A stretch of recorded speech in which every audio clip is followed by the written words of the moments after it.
This is Atomic Shinobi, and today I'm going to narrate third and final part of What If Minato Befriended Goku. If you enjoyed this video, please like, share, and subscribe to this channel. Now wasting no time, let's start the story. He said, "Not yet, dude." The remainder of the unfinished sentence was somehow communicated by his eyes. "I will not be fully trusting you just yet." The sun was shining outside, its intensity blinding. Nevertheless, in Orochimaru's makeshift lab, there was always a persistent gloom that the lone candle flame could not dispel. The atmosphere was only intensified by the two figures standing there, which increased the amount of darkness surrounding them. Although Shimura Danzo was aware that the next 10 minutes would be a complete waste of time in his opinion, he thought it was interesting to the Sannin. At the very least, anything that so agitated the pale-skinned laconic genius had to be entertaining. Orochimaru showed the bandaged man his experiment, his eyes gleaming with unrestrained enthusiasm. Once more, he had combined biology and chakra to create muscle tissue that contained the boy's DNA. He was tying it up with a barbed wire to see how long it would take for the muscle to grow stronger and regenerate enough to break the wire and release itself. A steady drip of blood dripped from the wound as each pulse of blood pushed the arm deeper into the jagged barbs. A few minutes before, he had mentally sneered at the absurdity of the idea as he had presented it to Danzo. It seemed nearly impossible to expand on Senju Hashirama's cell's remarkable capacity for regeneration. However, the great genius was asserting that this was a revolution in terms of sheer ability and that it was true. Initially doubtful, Danzo's eyes widened as he observed the tissue expanding with every cut, cells proliferating and creating new muscle where none had previously existed. Soon it was struggling to break free from the wounding wire, straining against the bonds that bound it. It continued for 5 minutes. During that time, neither of them had taken their eyes off the tissue. The pulsating tissue then abruptly broke through the wire by breaching the metal stress point. The line-shaped cut where the wire had dug in was healed in another 30 seconds, and it became even more powerful and defined. Danzo caught Orochimaru's smile out of the corner of his eye. It nearly split his face, exposing both of his canines, adding a deranged look to his already gaunt pallor. The man appeared to be on the cusp of a breakthrough that would transform the shinobi world, despite all of his troubles. That gave them a second reason to work together. Both of them desired Sarutobi Hiruzen's eventual demise, as well as the 13-year-old's. Orochimaru wanted him for his experiments, and Danzo wanted him removed. That was the simple solution. All that needed to be done was to put the boy in the care of the genius. Any fictitious emotional concerns he might have had about allowing the child to be experimented on were also allayed because he was helping the village as a whole. Danzo maintained a neutral expression, but he was very excited on the inside. At last, there was a weakness in Hiruzen's armor. A tiny flaw in his otherwise flawless exterior that could be exploited against him. Without a doubt, the snake-like man would come up with something. There was enough incentive for him, after all. It was also a good idea to promise to turn the child over once Hiruzen's downfall was complete. Orochimaru, I believe this child will mark the start of our tryst together. The 5-person group had arrived at the village of the snow. Goku was shivering uncontrollably, but there had been no turning back since Kakashi had implied that he was more resilient to cold than the teenage Saiyan. Looking back, this was the dumbest thing I've ever consented to. Another massive sneeze was suppressed by Goku. Huddled in a warm coat, Rin cast a sidelong glance at her two macho-ish teammates, her eyes full of contempt. Obito only concentrated on spending as much time as possible with Rin in an attempt to show her his cool side. He was failing so badly, man. It's obvious that Rin paid little attention to the clumsy Uchiha, and all of his swag boasts were ignored. Despite being properly dressed, Goku somehow thought Obito was the one who was nude. They could see steam rising from the chimneys of the small houses that had appeared. Oh, the best thing at the moment would be a good fire. For a brief moment, Kakashi managed to appear relieved before realizing what he was doing. He glanced quickly at Goku, wondering if he had noticed that moment of vulnerability. He noticed the Saiyan grinning broadly and gritting his teeth. Fuck. He sees this. They went directly to the biggest hut in the village as they entered the main street. It was the headquarters, or whatever the equivalent was in these civilian villages, according to logic. Minato stopped outside the front door and faced his group. Let me enter first. I'll have a chat with the elders of the village, see that we are paid for our services, and then we'll get going. What? Complained Obito. We don't get a breather. Minato gave him a stern look. The blonde somehow made Obito sound like Genin, as if he were a military officer speaking to a subordinate. No, this threat is immediate, and has been classified as urgent. It means we have to complete it fast, or tonight more villagers will die. Do you want their deaths on your conscience, Obito? She asked. With his back straight, Obito bounded into focus. Almost saluting, Obito said, "No, Minato. Sensei." Minato turned and went into the hut, saying, "All right. Wait for me outside." Abruptly, Goku reached into his bag and pulled out a sweater that Kushina had purchased for him. Minato and his red-headed girlfriend had provided him with some assistance because he had arrived in the village without any money and without any clothes. Everything from helping him complete his shinobi registration form to renting him an apartment and providing him with clothing. Goku had started to gradually repay them for those early favors now that he was receiving his own salary. He wore it, appreciating its warmth, ignoring Kakashi's smug grin. Rin asked Kakashi directly, "Just what do you think is troubling these people?" He gave a shrug. He said, "I dunno," his teeth chattering even louder. Obito thought gleefully, "I think he has forgotten his damn sweater. Allow him to suffer. I feel that there will be tigers or some animals like that, because they classified it as a C rank," Goku replied. No more talking took place. The four kids were preoccupied with staying warm because it was just too cold. Even though Kakashi was clearly trembling now, he was still making an effort to act brave, like a young puppy battling a dragon. Rin was unable to suppress her sympathy for him. She found her favorite jacket in her knapsack and gave it to the brilliant gray-haired man. She said, "It's pink, but it'll keep you warm," with a worried tone. Despite the cold, Kakashi took the sweater silently and blushed. Now it was Goku's turn to grin eerily and perversely. He approached Kakashi and slid up uncomfortably, sticking his elbow in.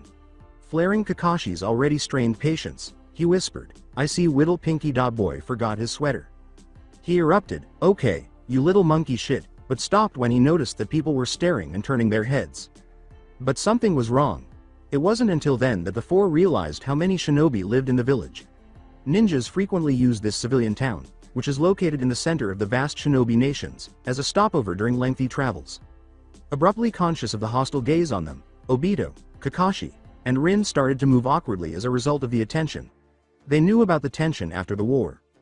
Like the lost idiot that he was, Goku just stared around, practically drooling at the diversity of people he saw. 3 extremely tense genin and 1 overly excited Goku were raring to go when Minato emerged from the hut 15 minutes later.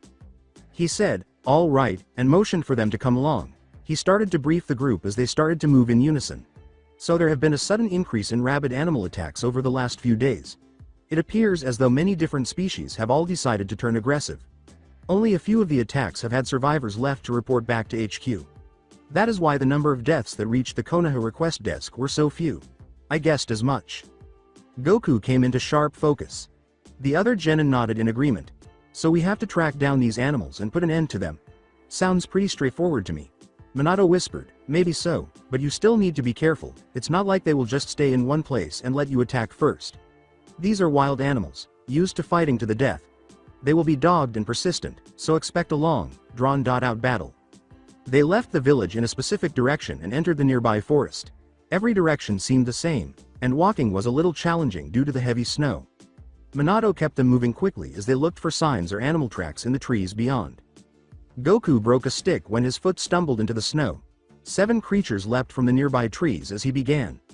Immediately, the 5 of them turned outward in a defensive stance. Goku and Kakashi pulled out their swords. They would obviously need to use them this time. Minato, Rin, and Obito prepared themselves by pulling out their kunai. These weren't natural animals, Goku realized as they circled around. Every one of them had a unique characteristic that gave them an odd appearance. Although their basic body structure was similar to that of a wolf, they shared some minor traits with other animals. Their eyes were the most bizarre aspect of that time. Such eyes had never before been seen by Goku. The pupil was encircled by 3-shaped spots that were slowly swirling around the center of the iris, which was red like bloody pools. He sensed Rin to his left and Minato to his right becoming slightly tense. "Sharingan," they whispered to themselves. "What on earth is that?" Goku pondered. There was no more time for the Saiyan to reflect. The wolf. Things had made the decision to strike. Goku raised his black blade as it lunged at him, preventing the razor-sharp jaws from beheading him. Goku moved as the wolf retreated a step. He lowered his back, used a small amount of chakra to accelerate, and swung diagonally toward the center of gravity. The only point that was slower and less likely to be dodged was that one. He aimed for speed rather than force, adding no extra mass to his blade. He was going to get a wild surprise, though. Sharp as ever, the katana's edge bounced off the wolf's skin, barely making contact. It retaliated violently, slipping beneath the blade and reaching Goku's exposed side. To avoid another potentially harmful bite, he turned his torso with his free arm and pushed the object away. He was unaware of the second wolf approaching from the left. It clamped down on Goku's left shoulder like a vice, tearing through muscle and skin until it nearly reached the bone, demonstrating how helpful the outnumbering was. Goku let out a scream and dropped to his knees. Concerned, Minato turned his head. When the two hounds on him came in for the kill, he was scoring clean hits and holding them at bay with relative ease. The two wolves appeared to be fairly injured and were now backing off while carefully licking their wounds. However, their unsettling red eyes continued to shine brightly, and as soon as Minato attempted to assist the struggling Saiyan, they leapt forward once more, wounds disregarded as if they were inconsequential. The yellow-haired Jonin was cut in a few other places in a matter of seconds and had to focus on preventing more injuries. It was Goku alone. It was the same with the other genin. They could not read the movements of the wolves, and they were all slowly falling victim to the attacks. Kakashi had a long gash on his bicep and was tending to his sword arm. Rin was trying to keep her weight off her injured calf by limping on her good foot. The only member of the group who was unharmed was Obito. He appeared to be easily defeating his opponent. Hold on. What the fuck? Kakashi had also seen it. The Uchiha was fighting like the devil himself, raping the wolf with the ease of taking out the trash thanks to his kunai's incredible timing and accuracy. The teenager appeared to have been roused by something, and it was developing into some awesome action. He took out another kunai in the same fluid motion, elbowing the creature mid-pounce. With such force that he stabbed the two straight into its heart, the wolf flew backwards, crashing into the snow with a fountain of blood marking its path through the air. Mindfucked were the others. This was just unthinkable. What on earth had happened? That clumsy Nimrod took out the wolves that had injured Minato by himself. Kakashi took another blow to the thigh while in shock, but his mind chose to ignore the sharp pain. With a startled expression on his face, Obito stepped forward, pulled out his blades, and gazed at the others. Then Kakashi saw the Uchiha's eyes were red, which could only mean one thing. They were far from complete and only contained two diametrically opposed commas, but the retarded idiot had managed to do it. Obito had activated his Sharingan. Even though the pause that followed that moment of swag was brief, Kakashi, Rin, and Minato felt as though it lasted forever. So many questions remain unanswered. How? When? Why now? And how in the hell, mother? Obito. Goku's anguished voice shattered the quiet. A little help, please? The Uchiha began and obeyed. With a vicious yet precise thrust to the head through its eye, he removed the wolf that was biting Goku's shoulder and kicked it away, his jaws unclenching after its death. He looked at Goku's face and nodded. The other one would go to his teammate. Nothing more needed to be done. Even though they were in pain from their various injuries, Rin and Kakashi appeared to be inspired by Obito's little show-off stunt and were tackling their opponents with confidence. Minato was moving, spinning and jabbing both wolves simultaneously while slashing and ducking between them. Goku faced his wolf and used his free hand to hold his shoulder to stop the bleeding. Like they were never supposed to look at anything else, those odd red eyes appeared to be staring directly at him. He knelt down and applied some of the snow that had fallen to the wound while maintaining eye contact. It would at least temporarily lessen the pain. The white powder became bright pink as the blood seeped through it. He stood back up, clenched his fist, and moved forward. He swayed to the wolf, blade in hand, stuttering his steps as he had seen Minato do when they first met. It also took a proactive stance, confronting his challenge. Goku jumped, arching his back like a drawn bow, and feinted to the left. Unlike what Goku had assumed, Kakashi had shown that 90% of the move's power came from the back rather than the shoulders. He drove his blade down to the top of his leap, making it as heavy as he could without causing his shoulders to dislocate or his wound to worsen. Defiantly refusing to move or dodge, the wolf showed no signs of understanding the impending danger. With a tremendous thud, the sword struck the wolf's body, but nothing gave. Apart from Goku's hands, which were startled all the way up to the shoulders, that is. The Saiyan dropped his blade and winced at the pain. The wolf jumped once more, sensing the chance to attack. What is it doing? Why don't only my attacks land? As he quickly stepped back and avoided his opponent's slash, Goku pondered. As he searched his mind for a solution, he finally came up with one. Goku had been using the full length of his blade, while Obito had only used the point of his kunai. It was likely that the creature was strong enough to directly take the flat attacks, but thrusts were a different matter. With resolute eyes, he removed a pair of standard issue kunai from his belt pouch, where he had left his blade during his retreat. He saw that Kakashi had finished with his wolf and that the others had reached the same conclusion. Minato appeared prepared to begin on his too, while Rin was currently finishing hers. Goku turned to face his one and hurried forward. He would not be the last person to finish. He repaid the previous wound by driving one kunai straight into a shoulder and stabbing the wolf's paw away. The weapon drove into the shoulder bone and remained there, stuck, indicating that he had thrust much more viciously than he had anticipated. With his other hand, he swiftly repeatedly stabbed the wolf's body, first in the neck, then in the chest, and finally in the other hand, before piercing the creature's forehead between its eyes. He kicked it hard to release his stuck kunai as it went limp in his hands. He took a deep breath and took a step back. The task was completed. The dread that he had truly enjoyed killing the damn thing and disfiguring the creature even after it had died was still there, a dark feeling that he couldn't get rid of. He decided to drop his coat and shake it. He told himself it was just self-defense. It was a very weak argument, but it was sufficient if it allowed him to sleep at night.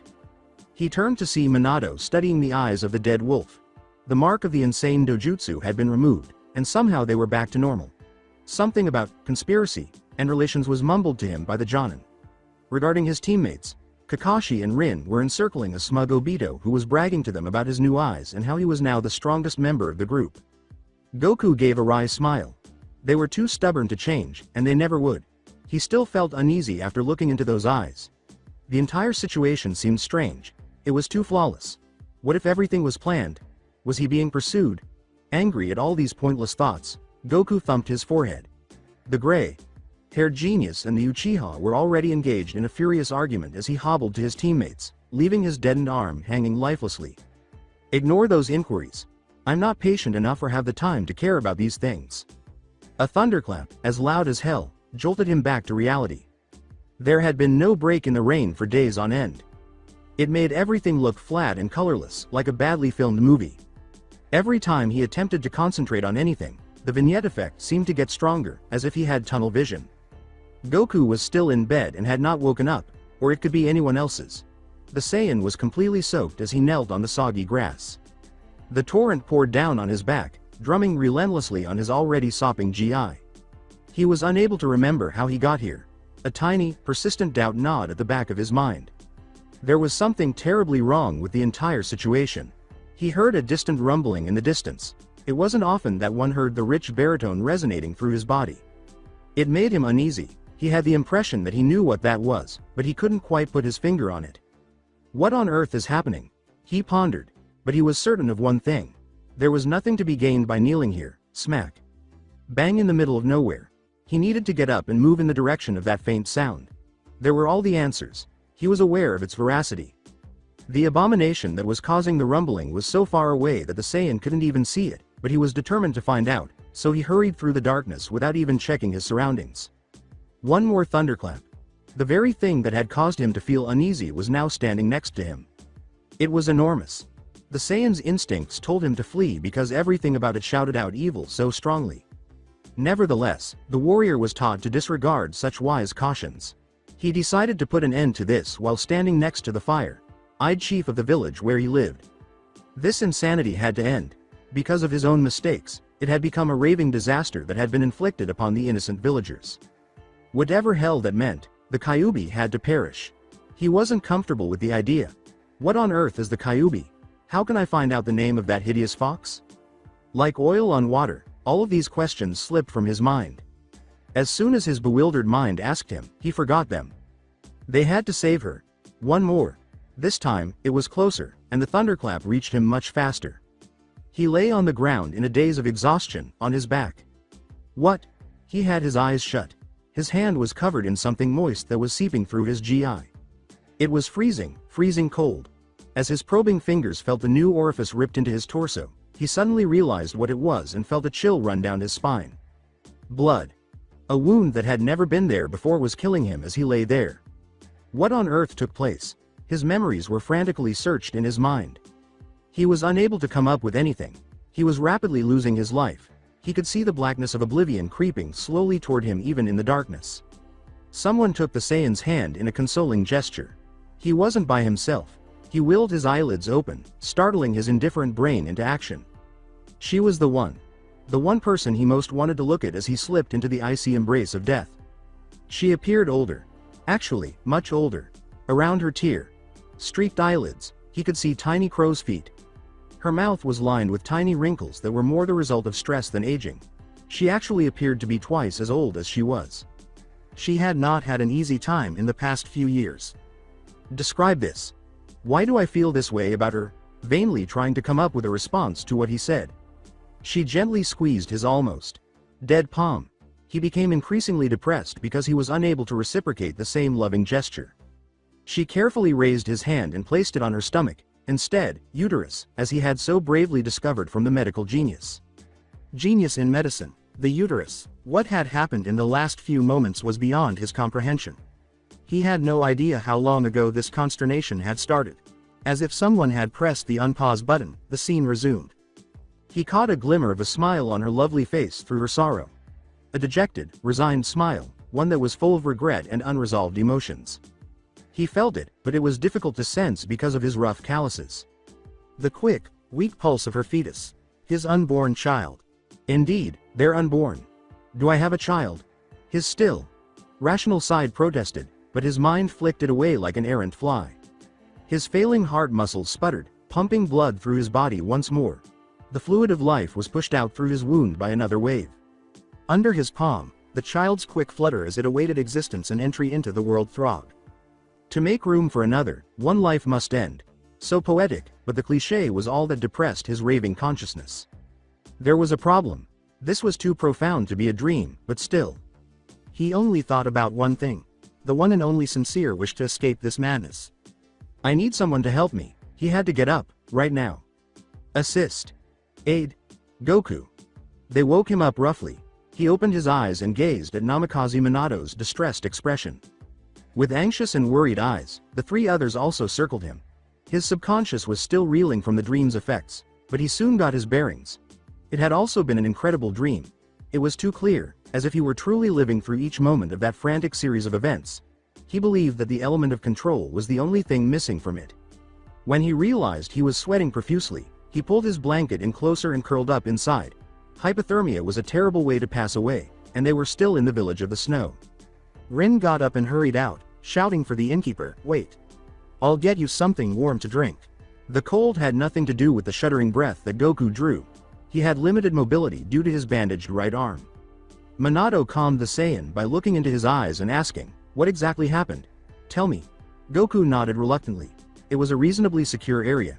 He gave them a simplified account of the fiasco, omitting the details pertaining to the pregnancy.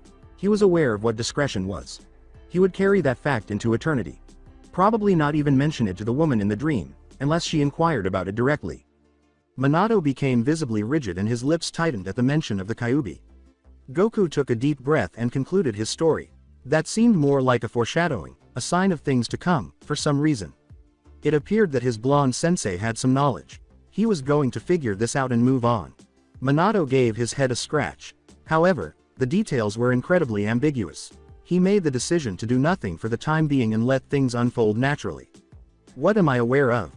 I suppose I shouldn't be shocked if this child has some strange traits because I just happened to find him in the forest anyhow.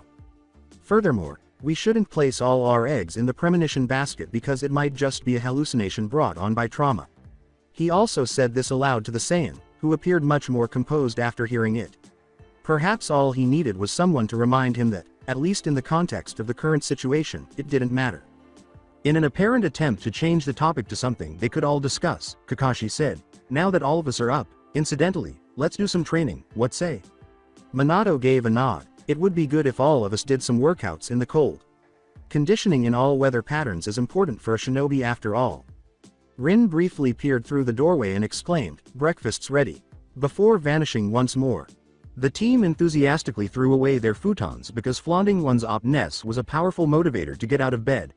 Also, they were all extremely hungry, and they could smell the aromas of a delicious breakfast coming from the kitchen next door.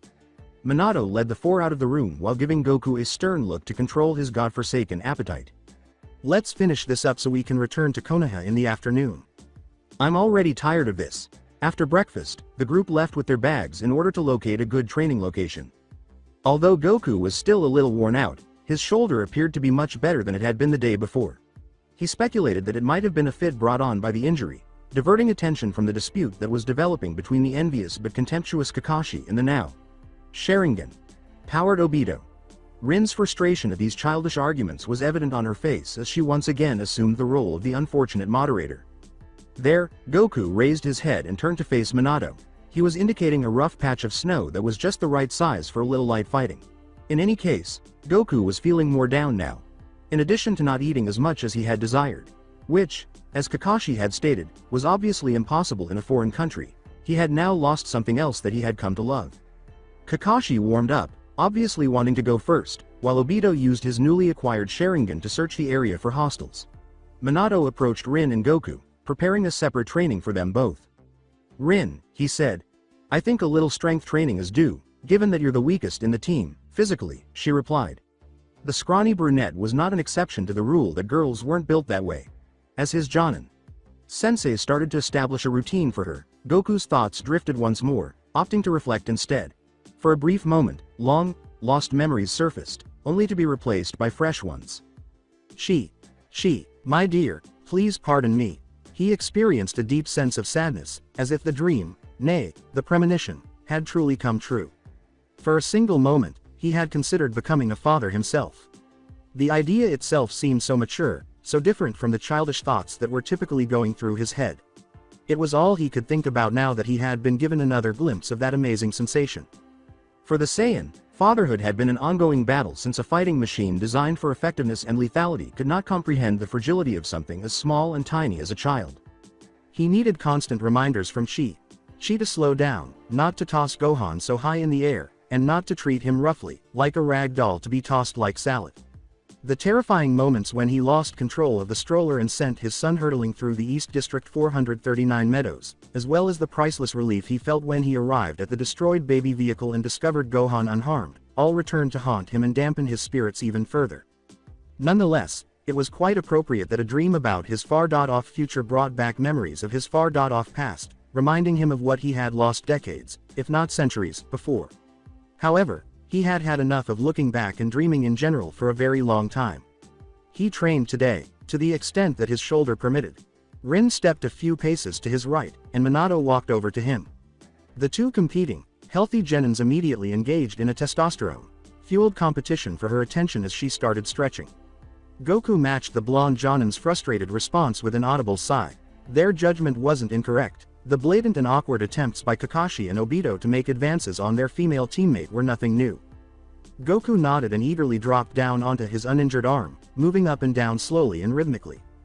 "As for you," Minato said, turning to the Saiyan, "start with a few one-armed push-ups. I don't want you to rip open that wound of yours. We'll follow that up with a little chakra control exercises." Even though he was a little exhausted from the previous time, he was still able to complete 100 in less than 3 minutes. When he got down close to the ground, the cold snow beneath his chest made it a bit too cold, but he took the discomfort as an extra push to get back up. Without even breaking a sweat, he stood up when Minato signaled for him to stop. His intense physical conditioning was undeniably still present, injury or not. The Jonin grabbed a kunai from his pack and made a sudden flurry of seals. He focused and tossed it deftly. Goku's gaze expanded. He felt as though the chakra was forming and then gradually changing, as though the material it was composed of was changing. The energy's motion seemed to mimic something he had previously seen, nay, felt. It brought to mind the sensation of a cool summer breeze on his face, brought back memories of his long walks with Chi in the foothill meadows where they lived. It was simple to guess the signature, as Goku decided to call it in his mind. It's wind. Minato had completed the transformation of his chakra nature. He pointed 2 fingers directly at the kunai and let out a stream of chakra that rushed out, diverting the blade's trajectory and causing it to crash 3 trees away from its intended target. Goku watched in admiration. Minato's clues were obvious. Today, he was supposed to learn about chakra nature transformation. The blonde Jonin turned to his pupil and took a breath. He pulled a piece of paper out of one of his many pockets and gave it to Goku. "This is a special piece of paper that checks the nature of your chakra," said Minato. "Basically, it'll let us know what nature will come naturally to you, and will hence be the easiest to mold, so we can start with that. If you've gone through the handbook, you will know what types of chakra there are. Simply channel a little chakra into the paper, and we'll know." Goku released a small amount of chakra into the piece while holding it between his fingers. When the paper abruptly caught fire, Goku let it fall to the ground while he bit back a loud curse with his teeth clamped on his lips. Minato observed, his eyes unsurprised. Maybe that's what the paper's response was. Goku observed the Jonin silently mouthing the word fire.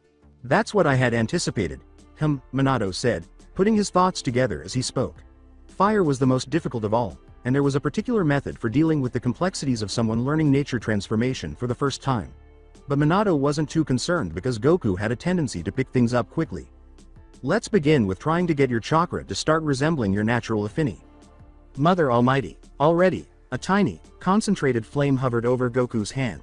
Obito and Kakashi had ceased their argument and were watching with wide eyes. Too stunned to speak, Minato just watched. In 1 freaking minute, 13-year-old Saiyan had accomplished something that required months of practice. Minato wanted to go over and slap him because of the blatant display of false modesty he was wearing. Like this? He inquired, his smile concealing the question that had come out of his mouth. Unlike his sensei, Kakashi didn't hesitate. He approached the arrogant Saiyan and gave him a fierce slap across the face. Goku was flung sideways, and by bending sideways and pressing his other palm into the snow to cushion the blow, he just avoided landing on his injured shoulder. He shouted, "Are you insane?" at the gray-haired prodigy, who had already showered his palm with a series of lightning chakra showers. I could have injured my shoulder beyond repair. Rin gave the sulky teenager a very severe glare that caused him to turn away. Kakashi-kun, Rin said. She turned to Obito, who had prepared his own Kaden Gukyaku and was spraying it all over the snow-covered ground. That was uncalled for and dangerous as all hell. So, you apologize to Son-kun this instant. Get it, she said. Obito, shut that faltering excuse for a fire element move. We all know you have swagger because of your Sharingan.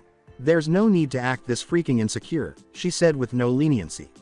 He hung his head in embarrassment and stopped breathing fire. Minato. Sensei. Apparently Rin wasn't finished. Care to pitch in? Aren't you supposed to discipline these two losers? The Jonin's head went up.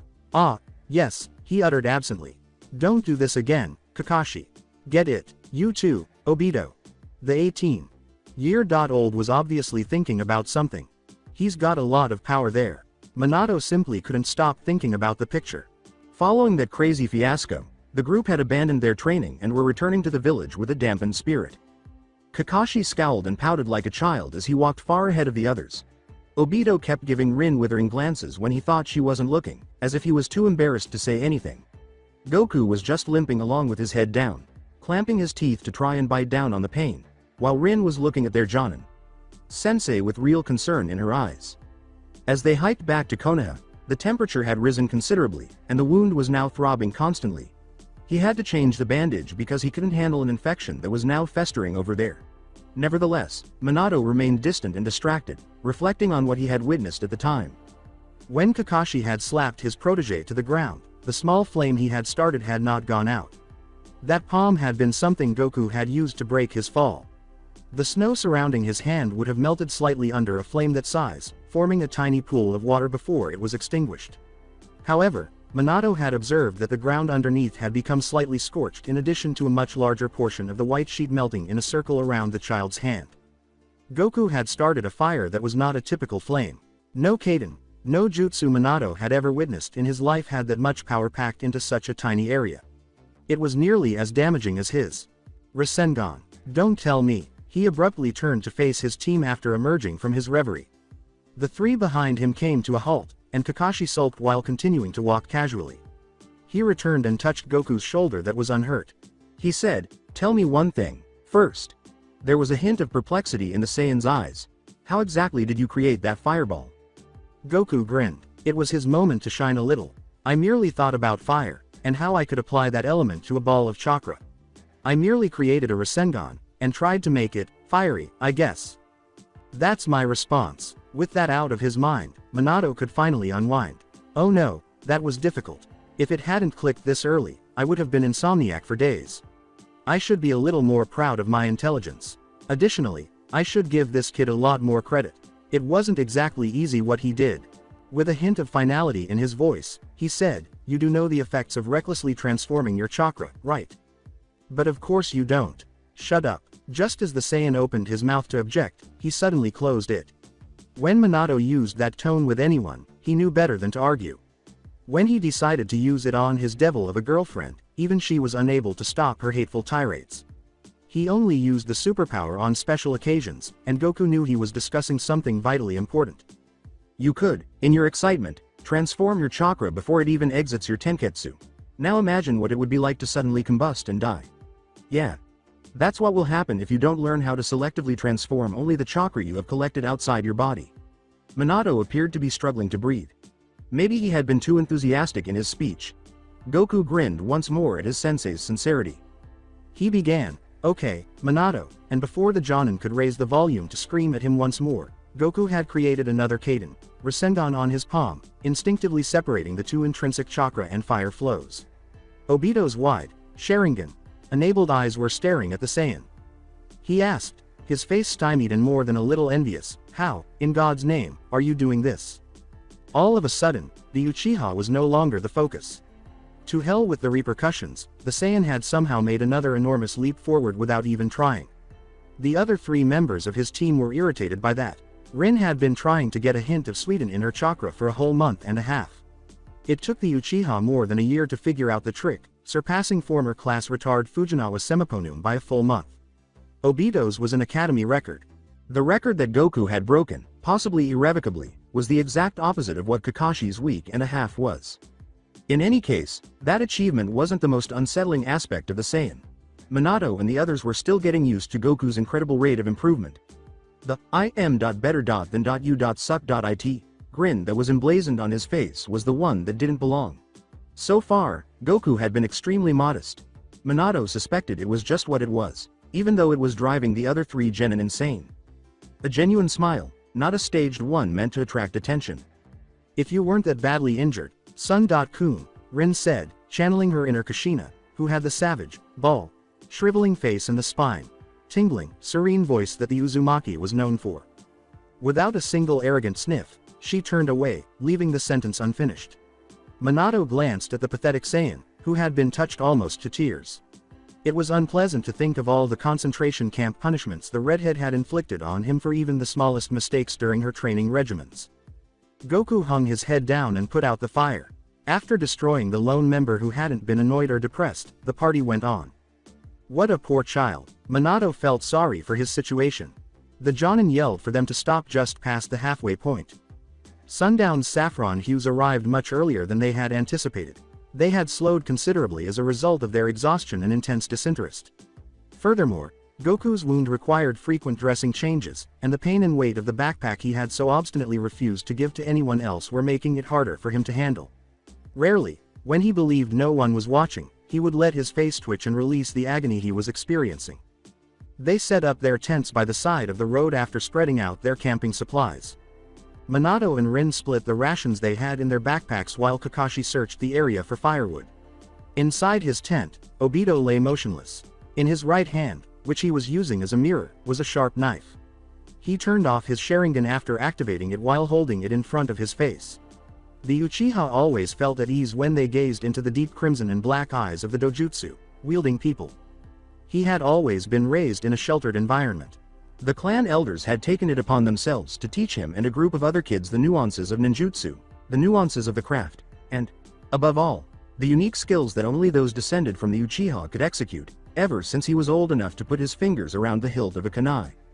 The 6-year-old, who put forth far less effort than his peers to better himself, had become somewhat complacent as a result of this type of preferential mentoring. Nevertheless, he was endowed with a rapid rate of learning that had already started to impress his senseis before he was 7 years old. Nevertheless, despite everything that had been worth it, a total stranger had arrived and surpassed him in skill and ability. By publicly embarrassing Obito with displays of his prodigal intelligence and innate desire to learn that outstripped even the Uchiha's natural talent, the gray-haired Dick Hatake Kakashi had damaged his self-respect by simply refusing to recognize Obito's talent. Naturally, his performance and desire to learn had declined, as had his confidence. With a reckless abandon that had never been witnessed in him before, the once awesome child gradually started skipping lectures and practice sessions, only showing up in enough evaluations to pass and move on. His classmates no longer respected him after their Chunin class teacher publicly made fun of him for being unintelligent and unyielding. For their special lessons, the clan elders also started to give preference to younger, less skilled applicants over him.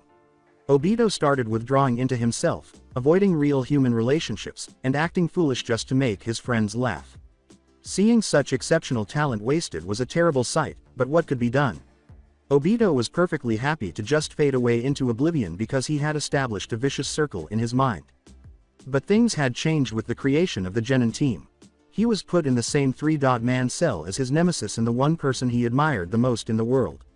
Rin's kind words of encouragement and Kakashi's disapproving looks inspired him to try living up to his potential once more.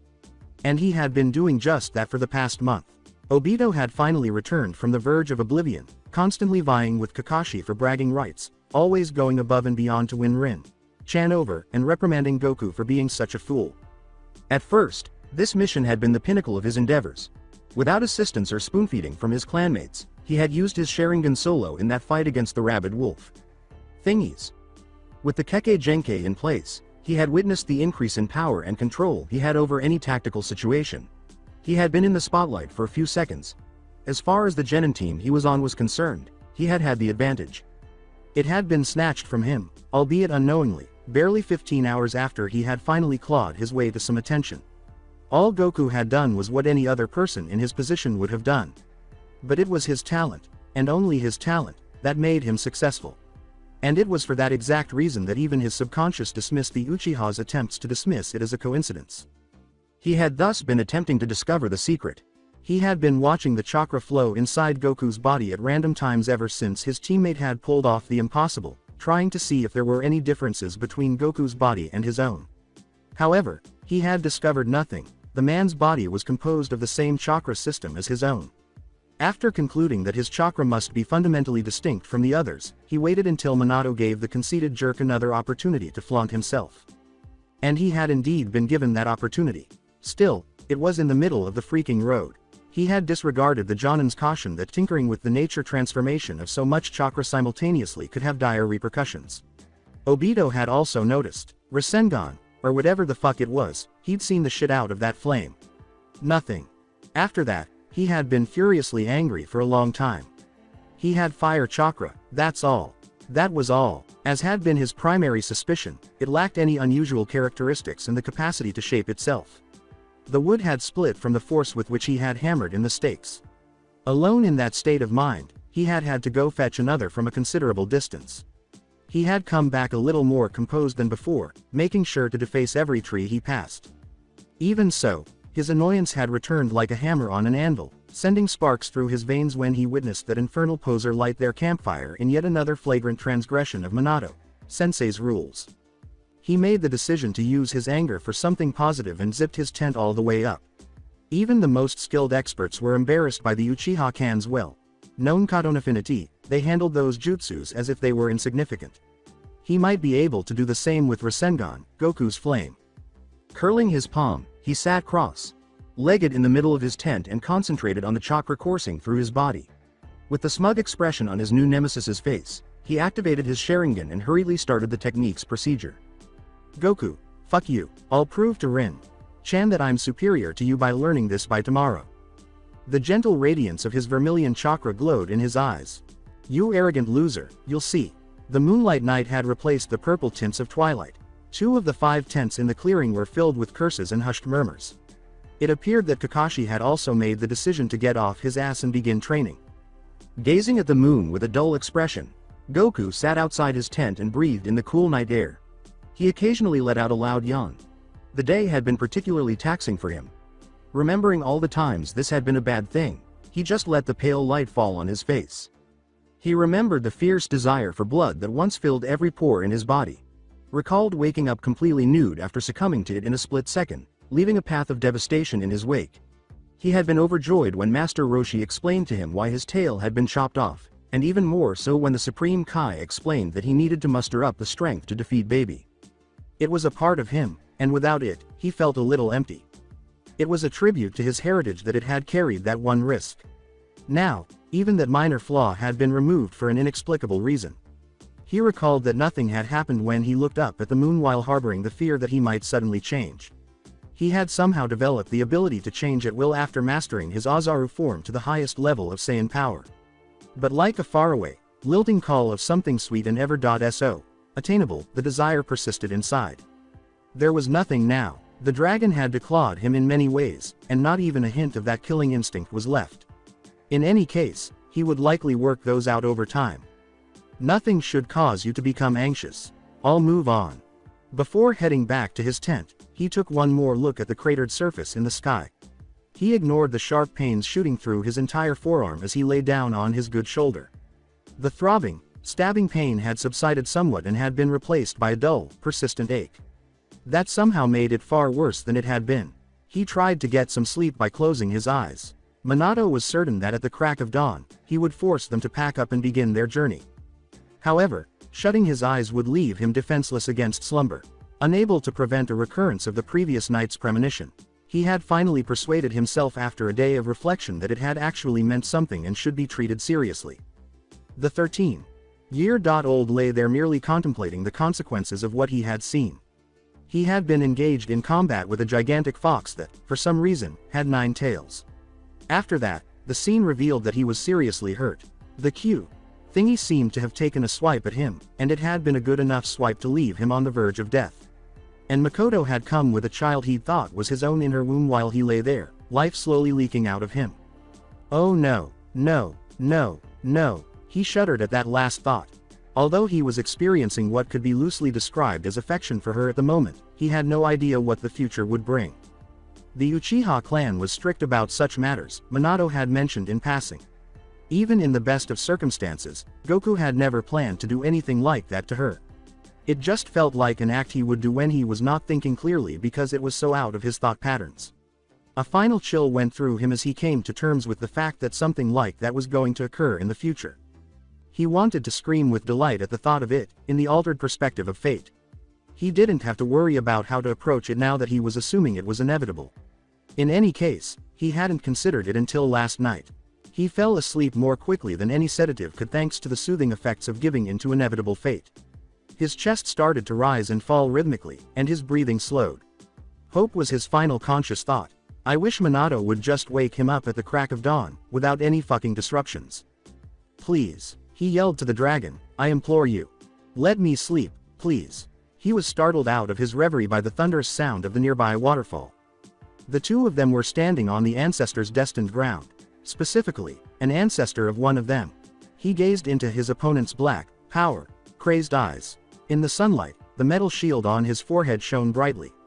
In an attempt to alter his destiny, he recalled tying that very protector to his head. Because it was an unjust waste of time to exact revenge for something that was his own fault. I've got nothing to say to you, you bastard. It appeared that his sharp tongue had not been cold. It was something else he had not done. Goku felt his rage building, becoming more intense every second. This idiot disregarded logic. Rage at his pathetic attempt at making amends. Rage over the results of his own behavior. His eyes flickered to her image. Her happy, innocent face, completely oblivious to what had happened. He shook his head to clear his vision and watched her face change into the deranged, crazy face of the teenager on the other side of the waterfall. Oh, that definitely could not be allowed. He refused to let anyone ruin her memory. Not even him. For once, he allowed his emotions to dictate his behavior. Made the decision to expose his student's foolishness. Suddenly there was a lightning strike. His pupil, who had been eager to get away, was now frozen in place, staring at the scene with wide eyes. When he saw the black hair start to rise, he let out a breathless gasp through his open mouth. It could all end in that 1 second, so his opponent dared not blink. A beautiful blue green that sparkled on its own took the place of the dark, soulful eyes. The gold-colored hair, which had now risen to the currents of the chakra-like substance, exuded a cozy aura. The whole valley echoed in unison with the Saiyan as Goku sent out subtle ripples of sheer strength. Now, you shall learn. His every word was tinged with an undercurrent of sheer power. Beneath his student's feet, the statue of Uchiha Madara had started to deteriorate. Goku enjoyed the terror in his gaze. He relished each tense muscle twitch. You will learn the true meaning of power. At the break of day, the blonde Jonin rudely woke Goku up. He opened his eyes, gasping for breath. The last bit had been fascinating. Even though it was only a dream, he had relished the sensation of change so much that he was unaware that his face had turned blue from holding his breath in sheer delight. Minato's voice was a little less worried than it had been the night before, but it was still clear that he had noticed Goku's condition before he had woken him up by grabbing his face and pulling his cheeks so hard that they were bruised. You all right? Minato asked. Goku, still gasping for air, nodded silently. He wondered who the child was, but that particular premonition hadn't been too bad. His pupil, the Saiyan, had somehow questioned whether he would ever be old enough to train his own genin team after the last one. But he was there, teaching the meaning of power to someone he thought was a deliberate dissident. He scolded his subconscious for that incredibly corny conclusion. When his sensei woke the other two who were still asleep, he was able to leave and pack up his tent by himself because his shoulder appeared to be getting a little better. Rin. Chan nodded her head drowsily at him. She had obviously not slept well, if at all. During their training sessions, Kakashi and Obito would frequently yell battle cries and trash talk, which only grew louder over time. On a new fire, a pot of tea was bubbling. It appeared that Minato had woken up at least an hour before them. Goku was impressed. The Jonin were incredibly resilient. Isn't that what it takes to climb the corporate ladder? Goku handed one cup to the drowsy girl after pouring 2 cups out of the bubbling liquid. She thanked him once more without uttering a word. She appeared to be pouting over something. Perhaps now is not the time to start a friendly conversation. A loud slap came from inside Obito's tent, breaking the quiet, and the 13-year-old, who was crying, came out of it, holding his left cheek gingerly. However, in an attempt to look as casual as possible, he quickly removed his hand from his red face and placed it in his pocket upon seeing Goku. Nigga, who are you trying to fool? The teapot was indicated by the Saiyan. Obito approached and poured a cup for himself. He took a sip, and he did so in a very conspicuous manner, as loudly and visibly as possible. He said, furrowing his brows as though the tea didn't meet his expectations. It's a little too cold, don't you think? Rin and Goku exchanged a horrified glance. Tell us that you have already mastered the Kaden, Rasengan.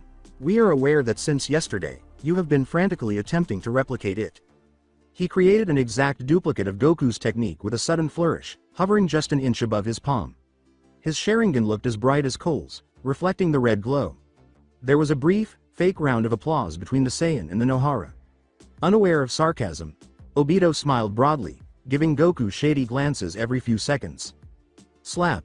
With the same teary eyes and helping hand, the gray-haired teenager was coming toward Kakashi's tent, and the three turned to face him. He swiftly imitated the exact move Obito had made when he saw Rin. Rin gave an eye roll. We're aware of what took place. Kakashi-kun, quit trying to be all macho. However, I wouldn't be incorrect if I said that his cheeks' redness looked kind of cool, would I? Their sensei approached them in frustration. The sun was just peeking over the horizon as it started to rise. He continued to look at the sun and their incomplete pack-up without saying anything until they finally understood the message. Within 10 minutes, the group had begun to move toward the village at a steady, fast pace. In reference to his conversion to Jonin at the age of 17, Minato reflected, I wouldn't be surprised if these kids break my record. Their rivalries only serve to accelerate the insane rate of personal growth they are exhibiting. I hope you succeed in whatever you have set out to do. Unaware of the antics of their lone 5-man team, the hidden village of Konoha carried on with business as usual.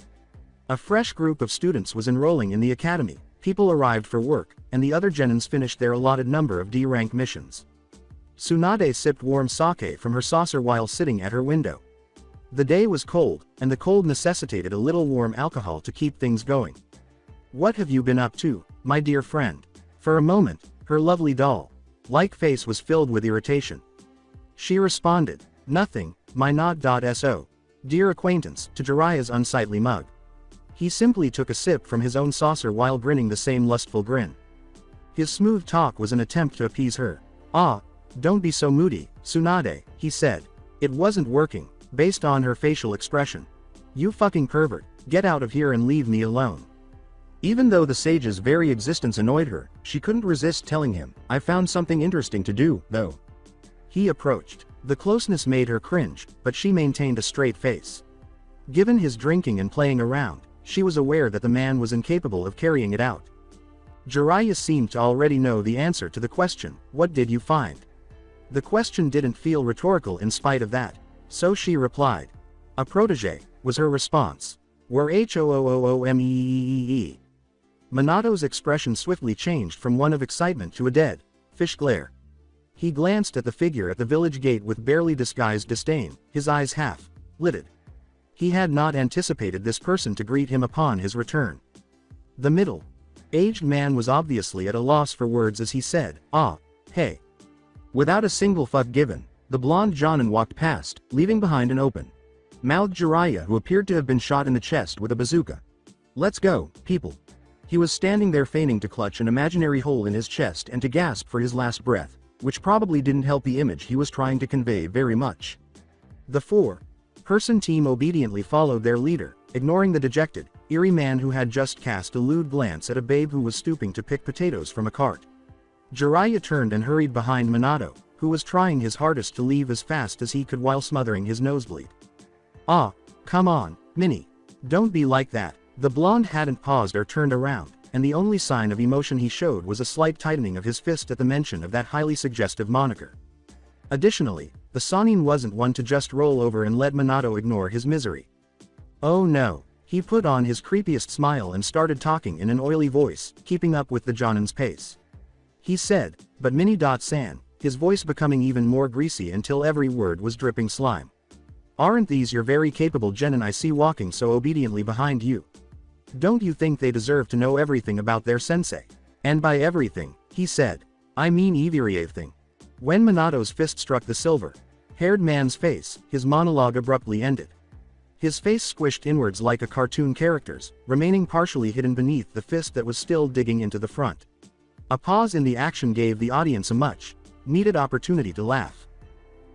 Minnie," Jiraiya said, not finished yet. He went on, "I most definitely won't mind if you don't talk to me, but I'm sure the kids will be very interested to know about your dirty desires, ones you only let push," in a nasal voice that sounded like a persistent cold. Minato's second fist had joined his first, and the distinctive vein was popping on his forehead. He looked like a member of the Yakuza and held his master by the collar, sending his cultured language to the gutter. "Will you shut the freaking hell up, geezer? I'm trying to go peacefully to HQ, debrief and end my pathetic excuse for a mission, so that the injured member of my team can get medical attention, but are these stupid childish games all you want to come up with now, Korra?" "Huh," he said. The only things missing from that picture were some original sunglasses and a group of people shouting, "Aniki!" to a beatboxer's rhythm. The bruising under his eyes and the nosebleed made Jiraiya's attempt at a casual, non-committal smirk all the more loser-like. After dropping him to his stumbling feet, Minato let out a loud sigh and stormed off to headquarters. With the exception of one gray-haired fanboy who appeared to have witnessed a cow give birth in agonizing detail, his students heaved their bags as well. Flashing over, the hermit's eyes said, Jiraiya, Sama." Clearly not expecting such an honorific from the child who seemed to be the most delinquent of all. With a reverent gentleness to his touch, Kakashi's eyes glowed as he uncannily felt up Jiraiya's hands with his own. After a brief moment of hesitation, Minato left the scene as it started to grow progressively more eerie behind him, muttering to himself, "Perverted child." The sage, meanwhile, had freed his hands from the trembling child, his face contorted in disgust at how much Kakashi had drooled over them. Kakashi was suffering from a severe case of otaku sickness, which is a common condition that any adolescent experiences after meeting their idol. "I may never wash my hands again. Ivar." Hearing those ugly words come from Kakashi's normally composed mouth was unsettling, and it was even worse to watch him lose all self-esteem as he fell in love with the slightly astonished Jiraiya. Minato said bluntly, "You can return him as and when he regains control over his saliva," and then he left for headquarters. Rin, Goku, and Obito trailed behind, guffawing loudly enough for everyone in the village to hear. Sarutobi Hiruzen found it fascinating and somewhat infuriating. As the Jonin opened his mouth to respond, the Sandaime raised a hand to silence him. "Got injured like that by a few animals? How incompetent are you, Minato? The fact that they had Sharingan embedded in their eyes does earn you a little respite, but I cannot overlook your shoddy work." Minato just gazed down at his sandals. This would be settled more quickly the more obediently he took whatever was offered. Since turning into a Jonin, the Hokage had become increasingly irascible, severely punishing even the smallest of his transgressions and rarely, if ever, praising his accomplishments. Although he didn't expect a pat on the back for secretly bringing him that arthritis medication, it would be polite to at least mention his erratic ascent through the shinobi ranks. Goku had attempted to object to this onslaught of criticism, but Hiruzen would not allow anyone to speak at all. It is unforgivable that the leader of such a special unit, one with more members to boot, couldn't spare the effort to protect his protégés from harm, especially a protégé that said leader had personally escorted into the village, is it not? "Don't even bother to argue, you little whippersnapper. You rascals, understand my position, the old man thought. He had no doubt that Danzo was listening in on the conversation and would have been rubbing his palms together with delight at the mention of the Sharingan if he had been so utterly stupid as to do so. Every action this new child took gave the Uchiha hater more justification to persuade the elders that the village's populace needed a sort of cleansing. He waved his hand dismissively and buried his sore head in his palms. Minato had the feeling that it was a warning to leave immediately. He hurried out, ushering the genin. Hiruzen carefully massaged his aching temples. Tsunade had tried a migraine remedy on him the other day, but it had stopped working. The once invincible Hokage had finally aged, and it wasn't the medical genius's fault. He had never had complete control over the village council, sometimes giving it to Danzo, but now he felt his determination waver each time they set a meeting time. His sense that he would soon be manipulated and used as a symbol of Danzo's plans was becoming more intense by the day. He was required to select a new village leader before the council chose one to succeed him, and he believed that the new leader would not serve the village's best interests. Who was he to judge the opinions of others? He was definitely not someone who could force his philosophy on others, especially since he had led the Great Shinobi War once and a third one was now a real possibility. I have to get rid of this old way of thinking. In his own way, Danzo is also working steadily to improve Konoha. Simply put, his conception of the perfect village is different from mine. I can't seem to get out of this corner that my own myopia has put me in. Hearing the inevitable knock on the door, Hiruzen braced himself. Shimura Danzo shut the door after entering without authorization. I have to deal with him, at least for my own mental health. Minato casually debriefed his genin on the stairway outside headquarters, running a hand through his hair. So, that's exactly how C-rank missions go, I'm afraid, he said. Rin and Goku exchanged a doubtful glance and said, anyway, you all have performed admirably, considering it was your first mission of this difficulty. Both of them had witnessed other teams arrive without even a scratch after C-rank and even B-rank missions. Goku nodded to the other two, and they hurried off from headquarters to their own homes with gratitude. What happened with Goku was a result of an unforeseeable circumstance, and for that, I apologize. Let's go to Tsunade's place to get you fixed up, Goku said. Due to the large number of recon and surveillance missions being conducted by Jonin squads, the 4-day rest period that was assigned to C-rank missions was shortened to 3 days. See you at the ground for training tomorrow. The blonde yelled at his students' quickly fading backs. Come, let's get you healed. Goku was relieved that the ordeal was at last over and stepped out onto the main street. All he needed to do now was recover so he could begin training again.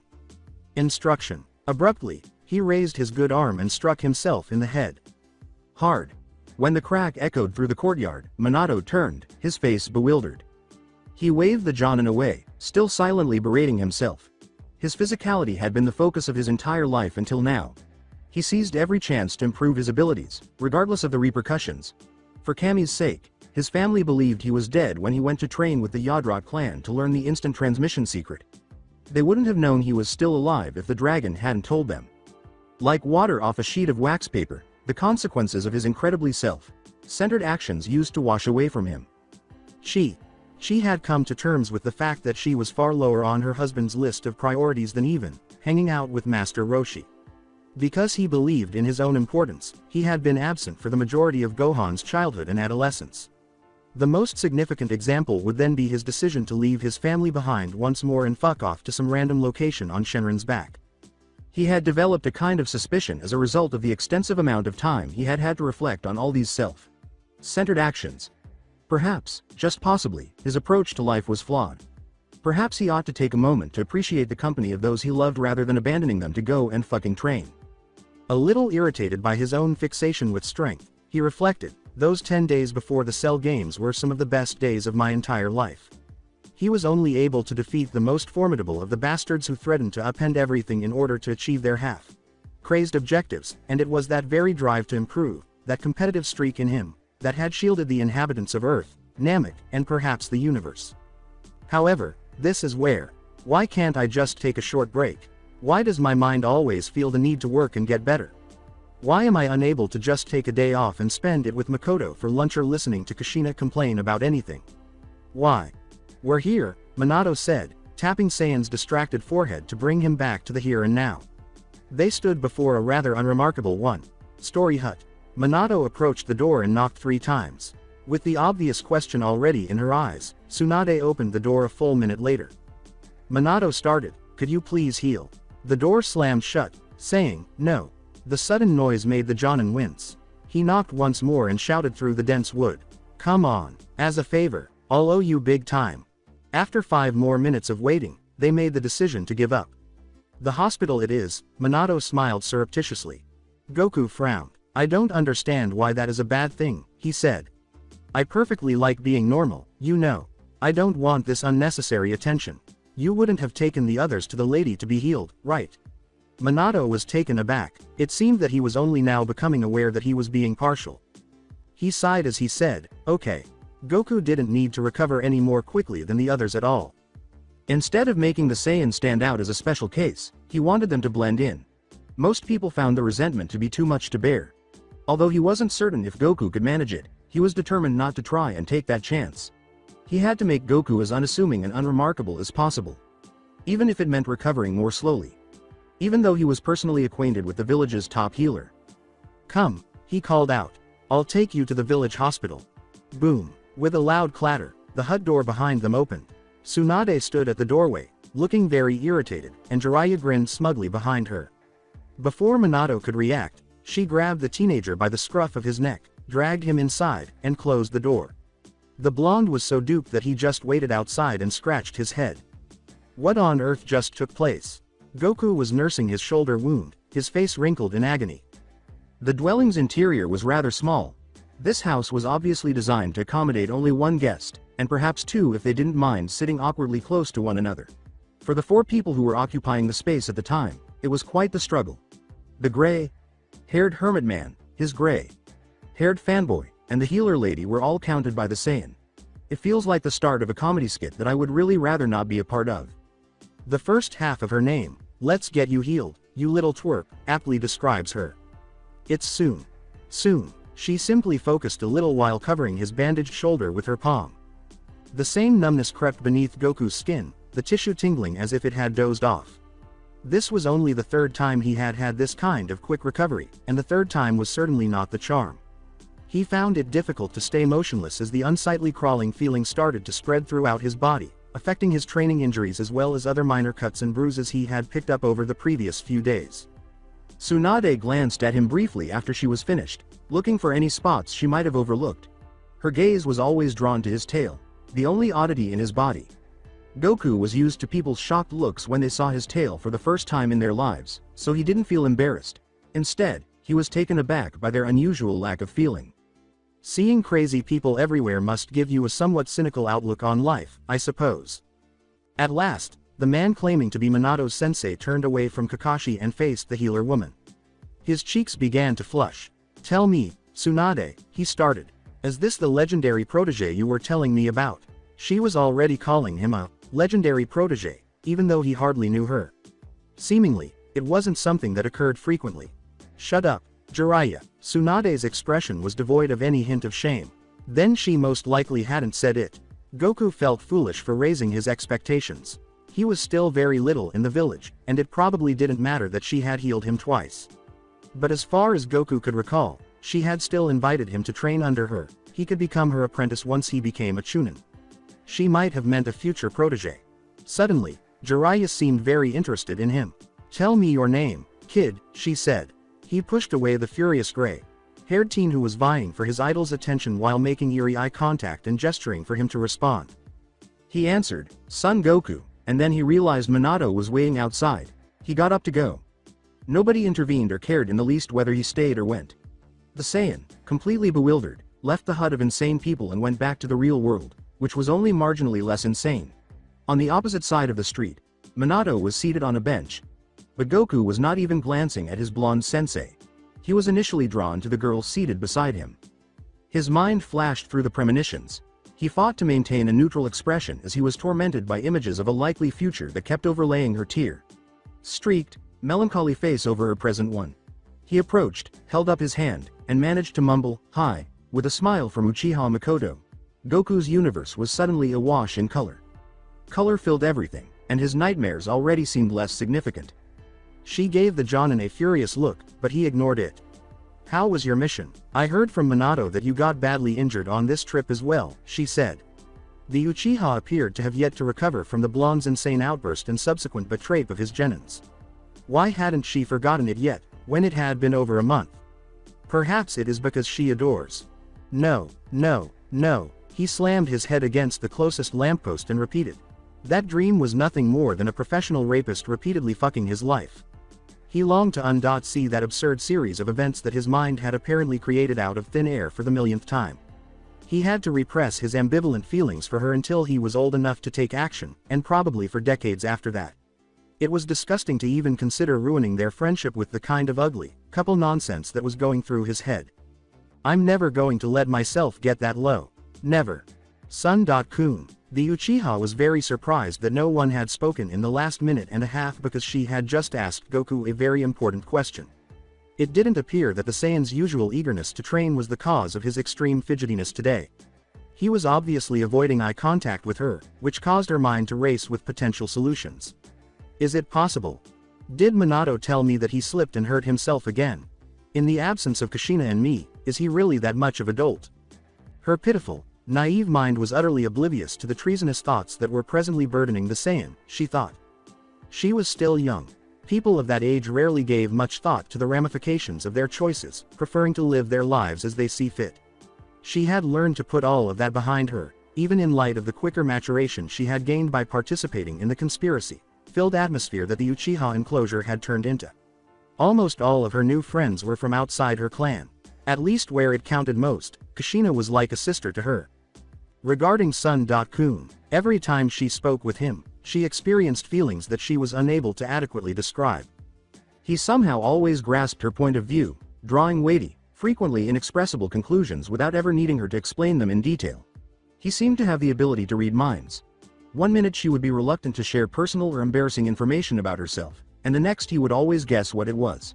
He was either a very smooth talker, lol, or he had just realized the importance of a genuine connection, and this was the benefit they both received. She was already aware of his complicated past. There had been countless conversations about the story of his life. Since a person couldn't be summed up in a few hours, she had gotten to know him a little better each time they had dinner together over the past month and a half. She planned to extract every last detail of his past lives from him, and there were still many details he had omitted for the sake of conciseness.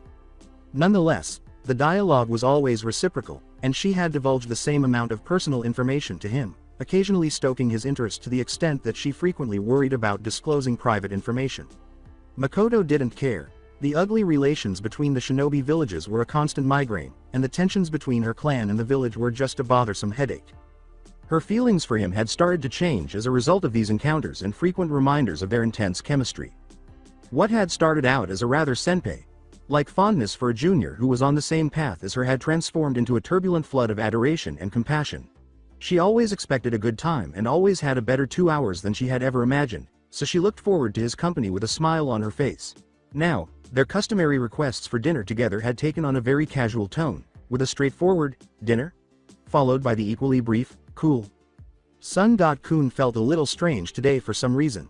She believed she knew him well enough to know when he was just being sulky and wanted to complain about Kushina's demon-like training, or when he was depressed about being thrashed by Kakashi during sword drills once more.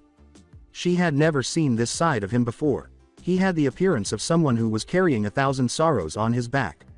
She had never witnessed him struggle to keep up with such a load.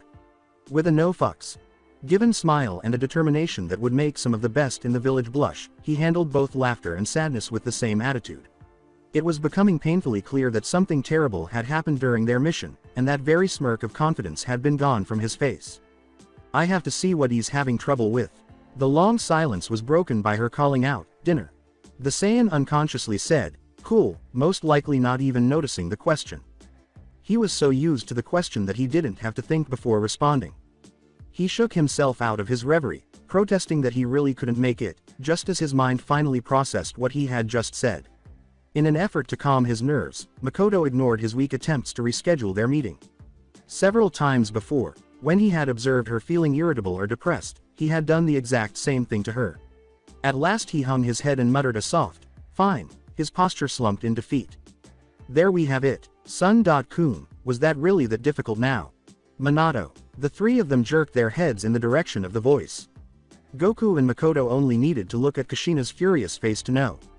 Training? He questioned. Cool. The two sprinted over to the training ground's lush lawns and vanished from the scene as fast as they could.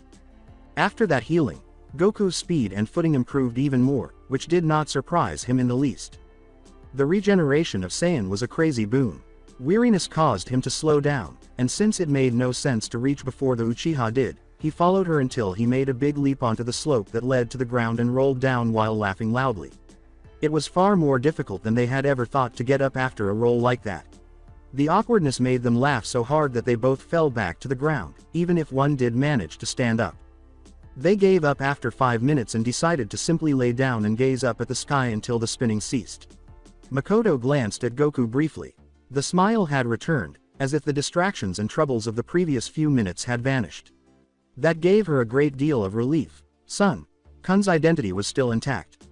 A tiny smile also appeared on her lips. Son.Kun, I hope you remain this way forever. A very important meeting was taking place in the Hokage's chambers as the sun was sinking over the village.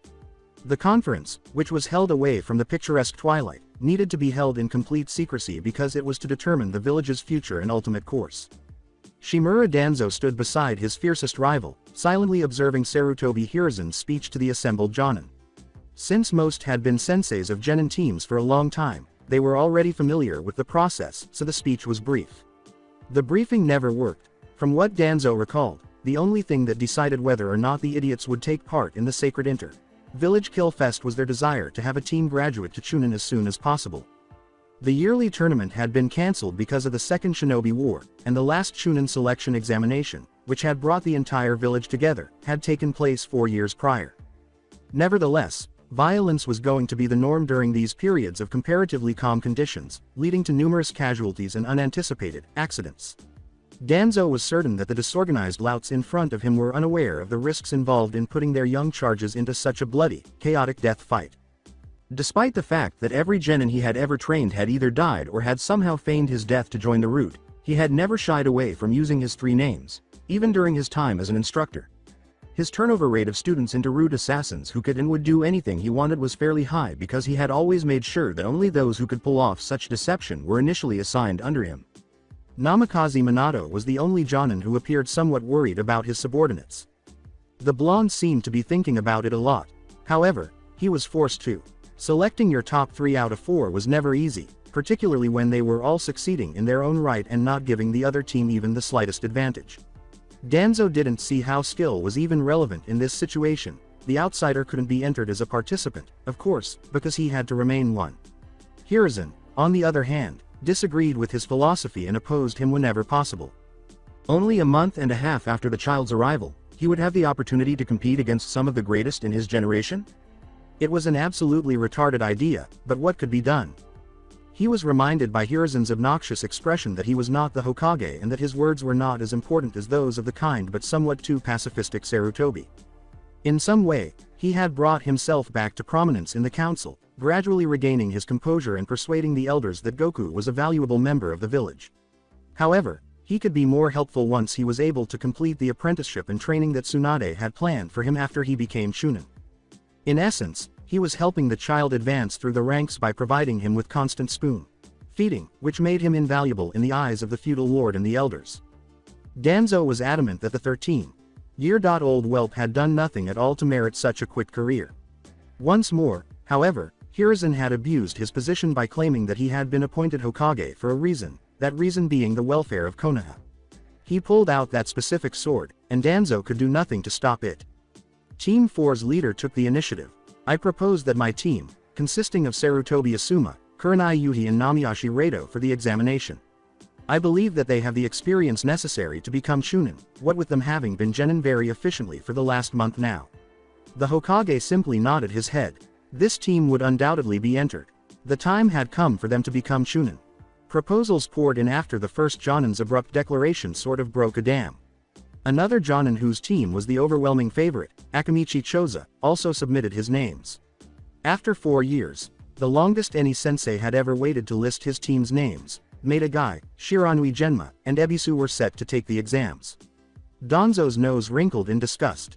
His entire day was ruined by the mere mention of that only taijutsu idiot. not to mention allowing him to take the selection test. Of the leaders, Minato was obviously the most ambivalent. It was quite a leap of faith for him to submit his first team for the examinations in their rookie year, as he had only recently become a Jonin sensei. A risk like this one was unnecessary, even though the younger generation of Jonin were slightly more careless than their forebears. He had the additional challenge of identifying the person who would not be entering this time, as if that weren't enough to continue. For just one of them to put aside their aspirations and allow the others to go forth was incredibly uncomfortable. Furthermore, it would never be acceptable for the person left behind to form a new team with their juniors. Additionally, he wouldn't have hesitated to send Goku, Kakashi, and Rin in if he had been asked to put his team forth prior to their C-rank mission.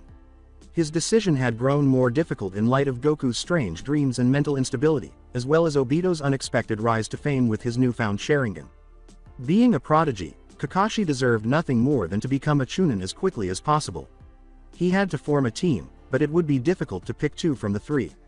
Sarutobi asked, worried that the blonde hadn't yet suggested a team. Minato. After a moment of hesitation, Minato said, haven't you decided who will be the one sitting out? Reluctantly, he said, I have. He has decided to get rid of the outsider. Reluctantly, Danzo respected the 18-year-old. Minato had demonstrated some reasonable resolve in this decision, despite his many flaws. However, that was to be expected from a person of his level. Conversely, if he had asked for preferential treatment or opted not to enter this year, it would have been a huge disappointment. The kid inhaled deeply, bracing himself. I propose Hatake Kakashi and Uchiha Obito as one team, and Nohara Rin with Son Goku as another. There was complete silence in the room. Shimura Danzo was also taken aback. You rotten kid, what exactly are you thinking? That rule was in place for a reason. Additionally, because of its extremely macabre nature, it was only used in the most dire circumstances. Was the blonde using that regulation for something as unimportant as this? It was reckless beyond belief. For teams with a deceased member, the rule was one that had been drafted. Its wording had been left ambiguous and abstract, subject to interpretation, with the assumption that no one would ever invoke it. By submitting two teams of two, Minato was abusing this fact to manipulate the rules to his advantage. To suggest this at this time, he must have a great deal of faith in his subordinates. Putting 2 against 3 was insane, even in utterly tranquil times. This is completely over the line. You cannot permit this, Hiruzen. Danzo stood up, prepared to chastise the mischievous youngster. I shall allow it. Hiruzen's voice had a hint of steel in it, and Danzo stood up without saying anything. That shall be all. Your presence here for this meeting is appreciated. Dismissed. He signaled their departure. It was impossible not to suspect the Hokage of having hidden agendas because of the conviction in Hiruzen's voice. Danzo remained behind, and he blew up as the final Jonin shut the door. He demanded, what is the meaning of this, Hiruzen? Are you trying to give your favorite team a chance to collaborate and feed their way to the top? This will mean that they will never learn what it means to become truly strong in this world, never learn what it takes to survive, he said with a contorted face.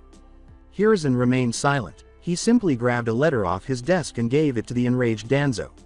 His eyes widened with fresh shock as he read the words on the paper. Goku resigned his participation in the Chunin selection exam in a letter of withdrawal. It stated, unpreparedness, as an excuse for not participating in an exam as difficult as it was, and it was worded properly. Danzo chose to show a totally different side of himself, one that was rarely shown, rather than being content with this recent development. Hiruzen also smiled, one of his rare grins. It was rare to witness Shimura Danzo looking dumbfounded and incredulous. What exactly is going on? The ramen restaurant in Ichiraku had bright lights. The initial capital that Goku had helped create had been a major factor in the establishment's success.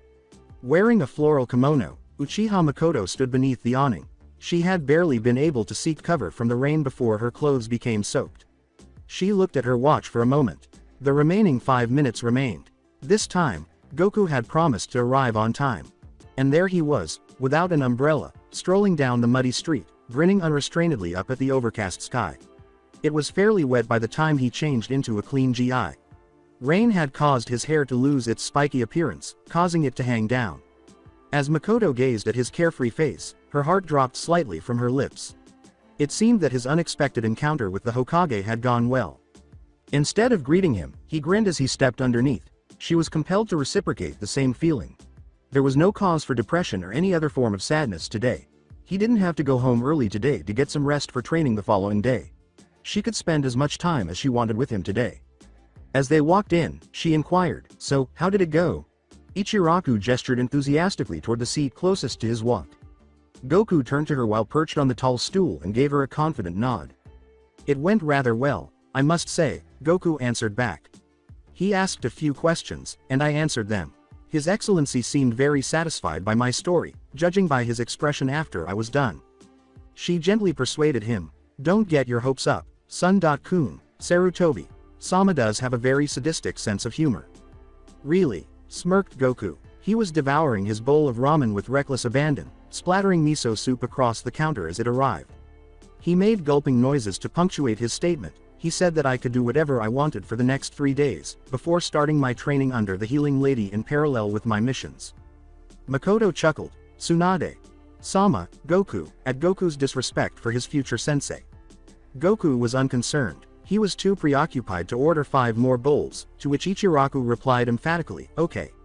Away from the counter, she said, almost whispering, "Have you always been this relaxed, Goku?" "I have occasionally taken time off, you know," he responded. "However, I've never taken a long, 3-day break such as this one. Even the 10 days I spent with my family before we fought Cell, we stayed transformed, learning how to make it easy to maintain that state without significant effort." Transformed. He hadn't informed her of his capacity to do so. Perhaps he transforms into the ripped adult form he displayed to us during his clone jutsu performance. "Oh, it's nothing," said Goku quickly. Makoto chuckled softly, attempting to imagine Goku as a blonde. "We used to use our ki to turn our hair golden, and our eyes blue, green. We used to feel stronger that way." She laughed so hard that she fell off her chair when the final image appeared, which was a hybrid of Minato and Goku. In an instant, Goku was off his too, his hand firmly but gently grabbing her shoulder. He said, "Are you okay?" She brushed his hand aside and went back to her seat. He was very easy to get along with because of his genuine concern for other people. "I'm fine, really. Go on, blonde, you say."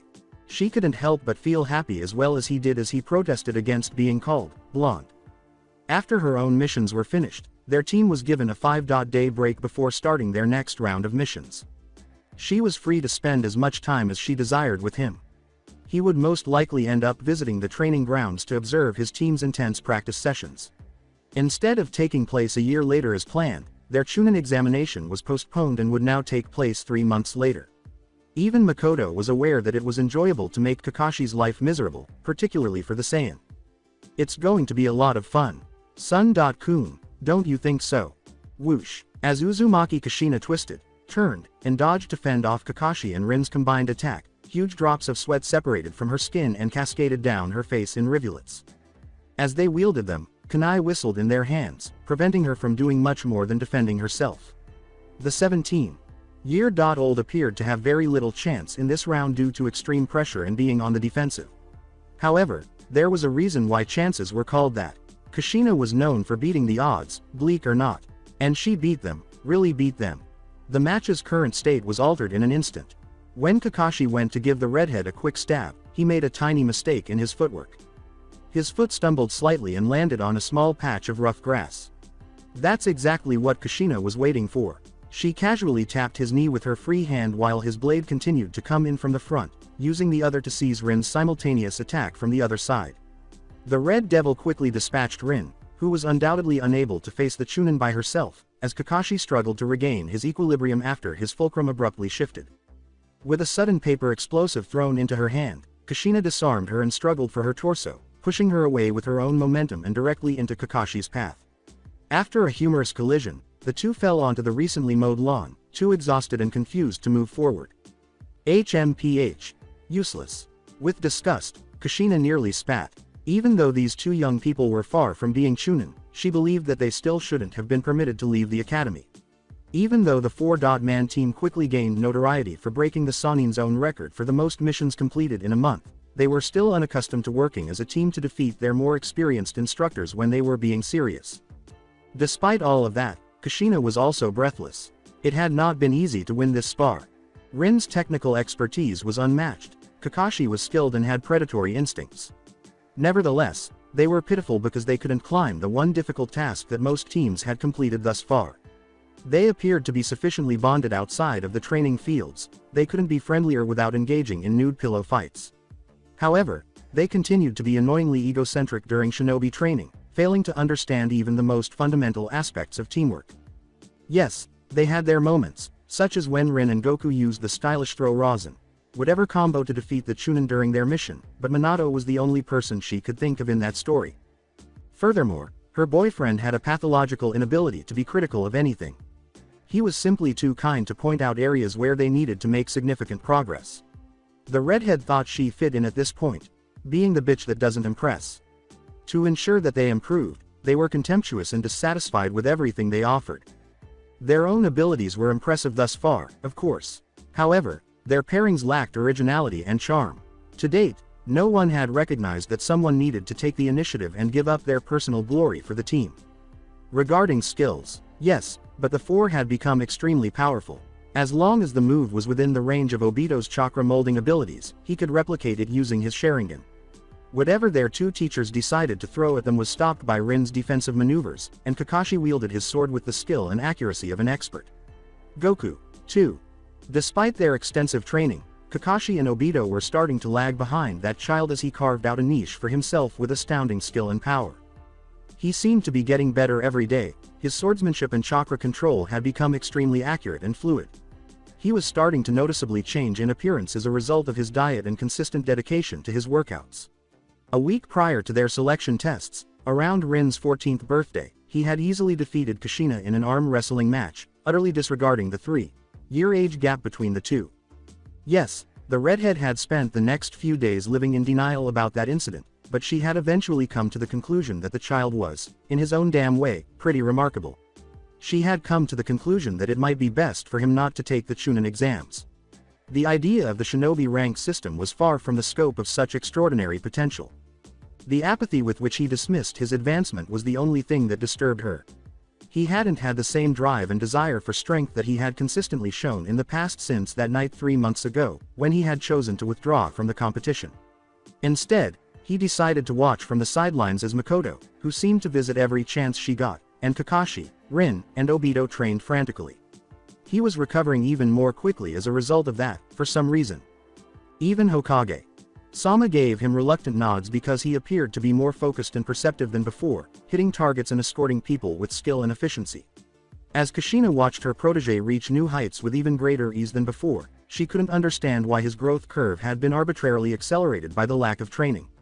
His skill level never increased gradually, but even for the Saiyan, this was a rapid rise. It was something Kushina had figured out after the first few weeks. Goku had learned exactly what he had been doing incorrectly by watching the others, their chakra flow, and their fighting techniques. Lesson number 1 of Genin Academy was easy. Observe others, especially your peers, to learn. Kushina recognized that it was only superficial, similar to the distinction between a typical clone and the Kage Bunshin, even though he was able to replicate it with astounding aplomb. The Saiyan had always tried whatever anyone had shown him right away. Now that his training schedule was lighter, he had more time to see and think about the mistakes and bad habits he had further ingrained in himself due to his narcissistic drive to improve himself. Chunin, who was 17 at the time, was unsure if he had suddenly realized this or if it had just happened as a result of him taking his foot off the pedal. The new medical ninjutsu training he had begun with Tsunade Sama may have been the reason. Whatever it was, it just so happened to be effective, and it seemed to be really annoying his teammates. Next, she yelled. Goku and Obito got to their feet, eager to try their hand at beating her. Kushina presented the two with her typical expression of complacent disgust, but on the inside, she was worried. She wasn't certain she could handle both of them at once. Not sure at all. As the morning turned into the afternoon, Tsunade opened her eyes with fatigue. Until it was late enough to skip lunch, her window was positioned so that sunlight did not directly hit her eyes. After spending an additional 5 minutes stretching, she walked idly to the sink and sprayed her face with water in an attempt to clear her head of the sleep. She saw a small crease beginning to appear on the corners of her eyes as she looked at herself in the mirror. She made it vanish like a dust particle with a tiny bit of work and a tiny bit of regenerative chakra. Skin can only remain young for so long, she thought, so soon I won't be able to do that. The blonde waddled awkwardly over to the kitchen, walking with the grace of a duck. As she had anticipated, yesterday's training had not been easy. She could use all of her strength to punch Goku alone. He had to use life as a punching bag until he finished the basic medical handbook and reached a certain level of skill in the chakra control exercises she had given him. Dan had also come yesterday to watch them spar. Recently, the white-haired man had begun to visit frequently, and when he showed up unexpectedly to spar with Tsunade in the garden, she lost it. Her concentration had faltered, and Goku had skillfully seized the unique moment by giving her a heel kick that landed squarely in the stomach. She hadn't healed it out of embarrassment, it still hurt. After confirming that there were no missions for their special team to complete there, he planned to return in an hour. With the Chunin selections just a few days away, the Hokage would not give them one right now. Sarutobi Sensei did, however, frequently have a peculiar sense of humor. Nobody could predict what his next irrational outburst would do to poor Genin. For a cup of tea, she turned on the kettle. The seasons had changed abruptly and markedly, and in the past few days, things had taken a sharp turn for the worse. Maybe it was a kind of prophecy about what was to come. While she waited for the water to boil, she covered herself with a down comforter. Since the young teen had come to learn the art of healing from her, things had been a little different. The blonde hardly ever felt bored anymore, every day seemed to have a purpose. He infused everything he did with his distinctive energy, a childlike manner, and an unmistakable optimism.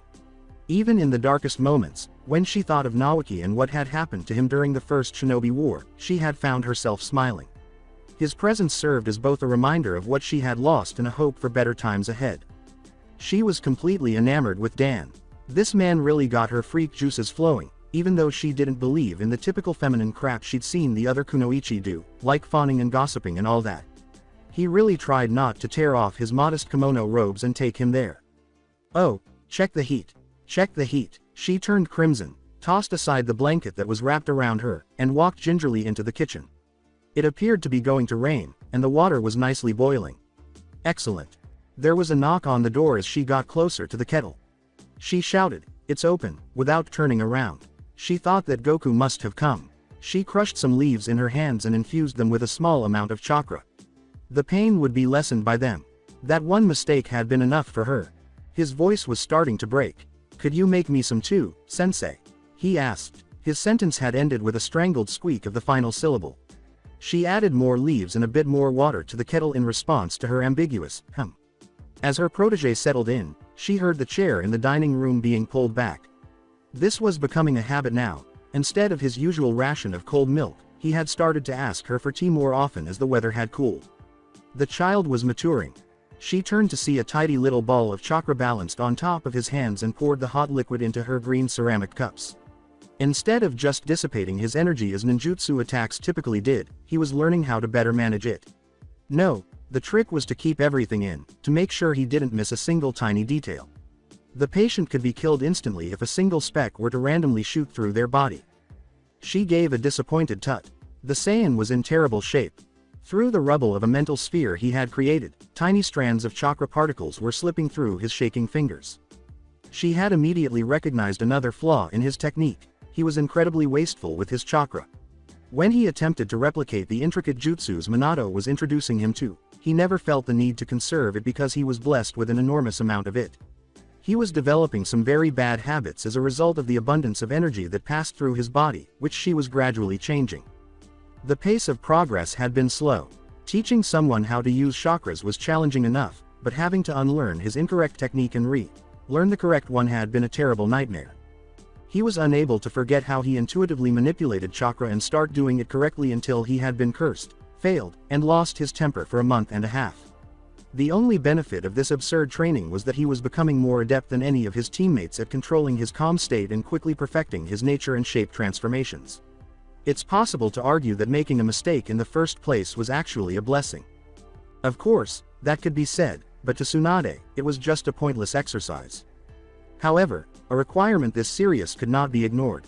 Until he could exert pinpoint precision and more over his chakra, she would not allow him to experiment with a real body. In all honesty, she had no intention of teaching him any medical ninjutsu at all. He still needed to demonstrate to her his talent for creating the complex flows she required to carry out her almost miraculous recovery.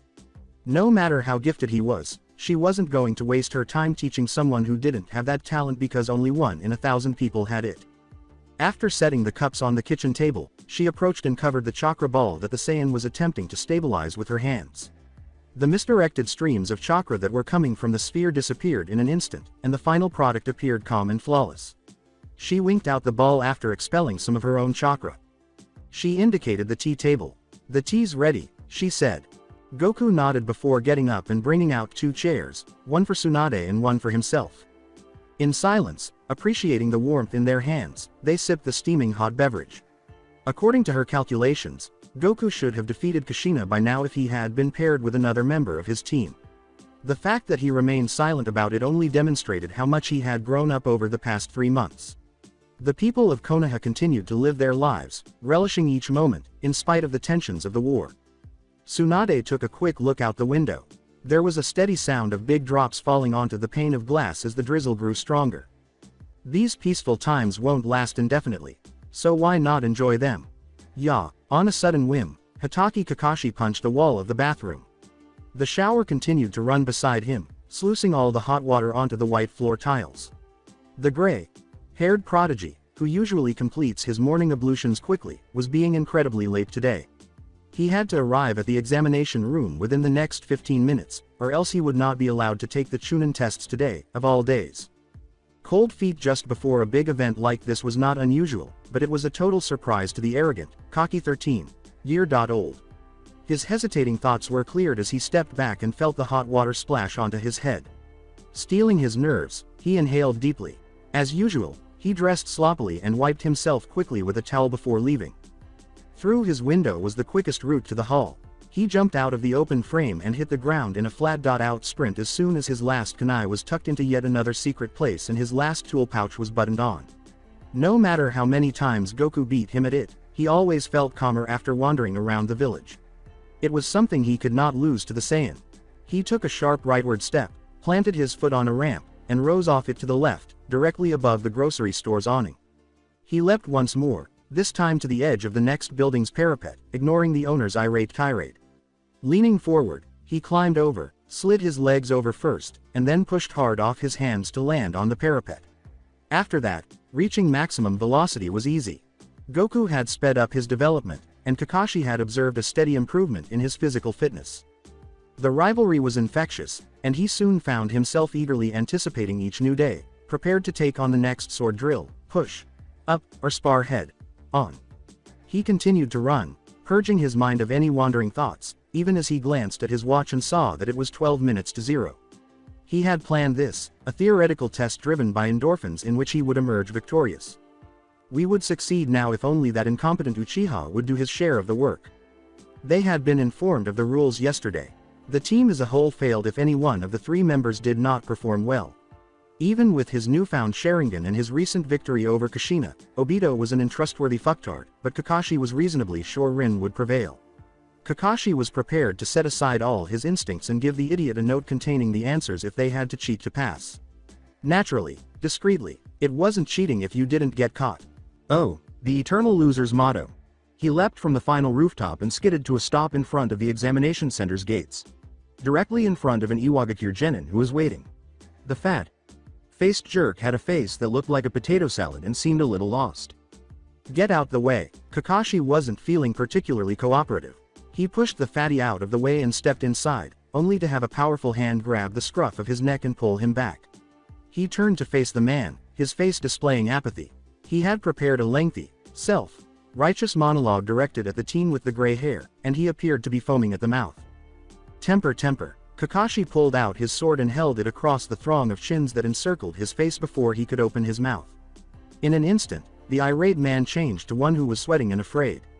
The fat fuck was left perplexed as Kakashi, holding the katana in place for a second longer, stepped back, turned, sheathed it, and ran towards the hall in one fluid motion. He looked at his watch. It's 6 minutes until 0. A pleasant, heavy silence greeted him as he entered his assigned room. He had the stink-eye from a very menacing-looking guy. He found his teammates without even looking, and he sat down in the empty seat next to them. The examiner looked at his timepiece. T-4. Kakashi was informed that old Fatso was the only person left in the room by the last vacant seat next to 2 Iwa genins. He pointed out the door with his thumb, looking directly at the frightful figure in the front of the room. The man gave a nod. After leaving, another jonin returned a few minutes later with the clumsy idiot.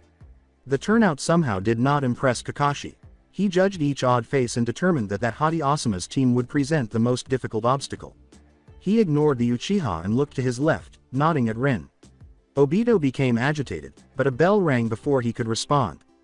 With a resonant thunk, the chief examiner removed the papers and butted them on the hard wooden table. He uttered just 3 words while glancing at the anxious Chunin probables. Best of luck. Kakashi still had butterflies in his stomach even after his run helped him relax. He dispelled them by pressing down on it. He was brilliant. At this point, nothing could remove him from the competition. He would do this flawlessly and go on. There would be nothing to stop him. Right now, even the Hitaki gulped aloud as they saw the papers twisted, complicated diagrams and the terrible math that was attached. He saw Obito hold his head in his arms as he heard Rin gasp in a similar manner to his left. Things for that specific Iwagakure team ended there with a sudden sound as the fat fuck fainted at the sight of the paper. God bless us. Goku waited for Makoto outside Ichiraku's while his teammates took what was likely the most difficult test they had ever taken. The Saiyan would have been devouring a few dozen bowls of ramen by now if the establishment hadn't been oddly closed today. Given his recent hectic lifestyle, Ichiraku had made the decision to take a personal day. Using the chakra probes he had secretly learned from the medical books Tsunade kept lying around, he carefully inspected the structure of his black blade. Shutting his eyes, he visualized the response times of the chakra he released, a kind of sonar / X-ray imaging method that let him see the complexities of the object's structure. Although the jutsu was originally designed for living tissue, it also performed admirably on inanimate objects. Almost instantly, he noticed the hollow chakra reservoir and the exit and entry hole, but after careful examination over the past few weeks, he had developed a genuine appreciation for the skill with which the weapon had been forged. Similar to the body's circulatory system, the chakra was able to permeate the blade's main body through conduits that were connected to the main reservoir. Additionally, it ensured that a huge amount could be stored at once by gradually compressing the substance through the veins, which increased the blade's weight. Chakra needed mass because it was under pressure. When Kushina had told him that, Goku had felt like a total moron. Now, he was relieved that he had taken the time to remember the fact. Oh, Master Roshi, you would be devastated if you could see your foolish disciple right now. He was startled out of his reverie and forced to look up by a brief tap on his shoulder. Makoto was here. Goku waited for the usual rush of endorphins and hormones, enjoying them as they colored his cheeks and raced through his head. With her hair loose and all, she looked pretty lovely today. Its slightly rugged appearance complemented her delicate features and perfectly framed her face. He had stopped keeping track of how many times he'd observed the minor adjustments she made to her hair each time she visited him. He had been able to identify the change on the first attempt even though she had always made it more subtle. She continued to stare at him in the hopes that he would notice. You've curled the ends a little bit, he stated. Somehow, today had been too simple. She gave him a big smile as her face brightened. That provided the Saiyan with all the information he required regarding their relationship. Even though he had the body of a 13-year-old, he had felt the same way when he had looked Chi in the eye.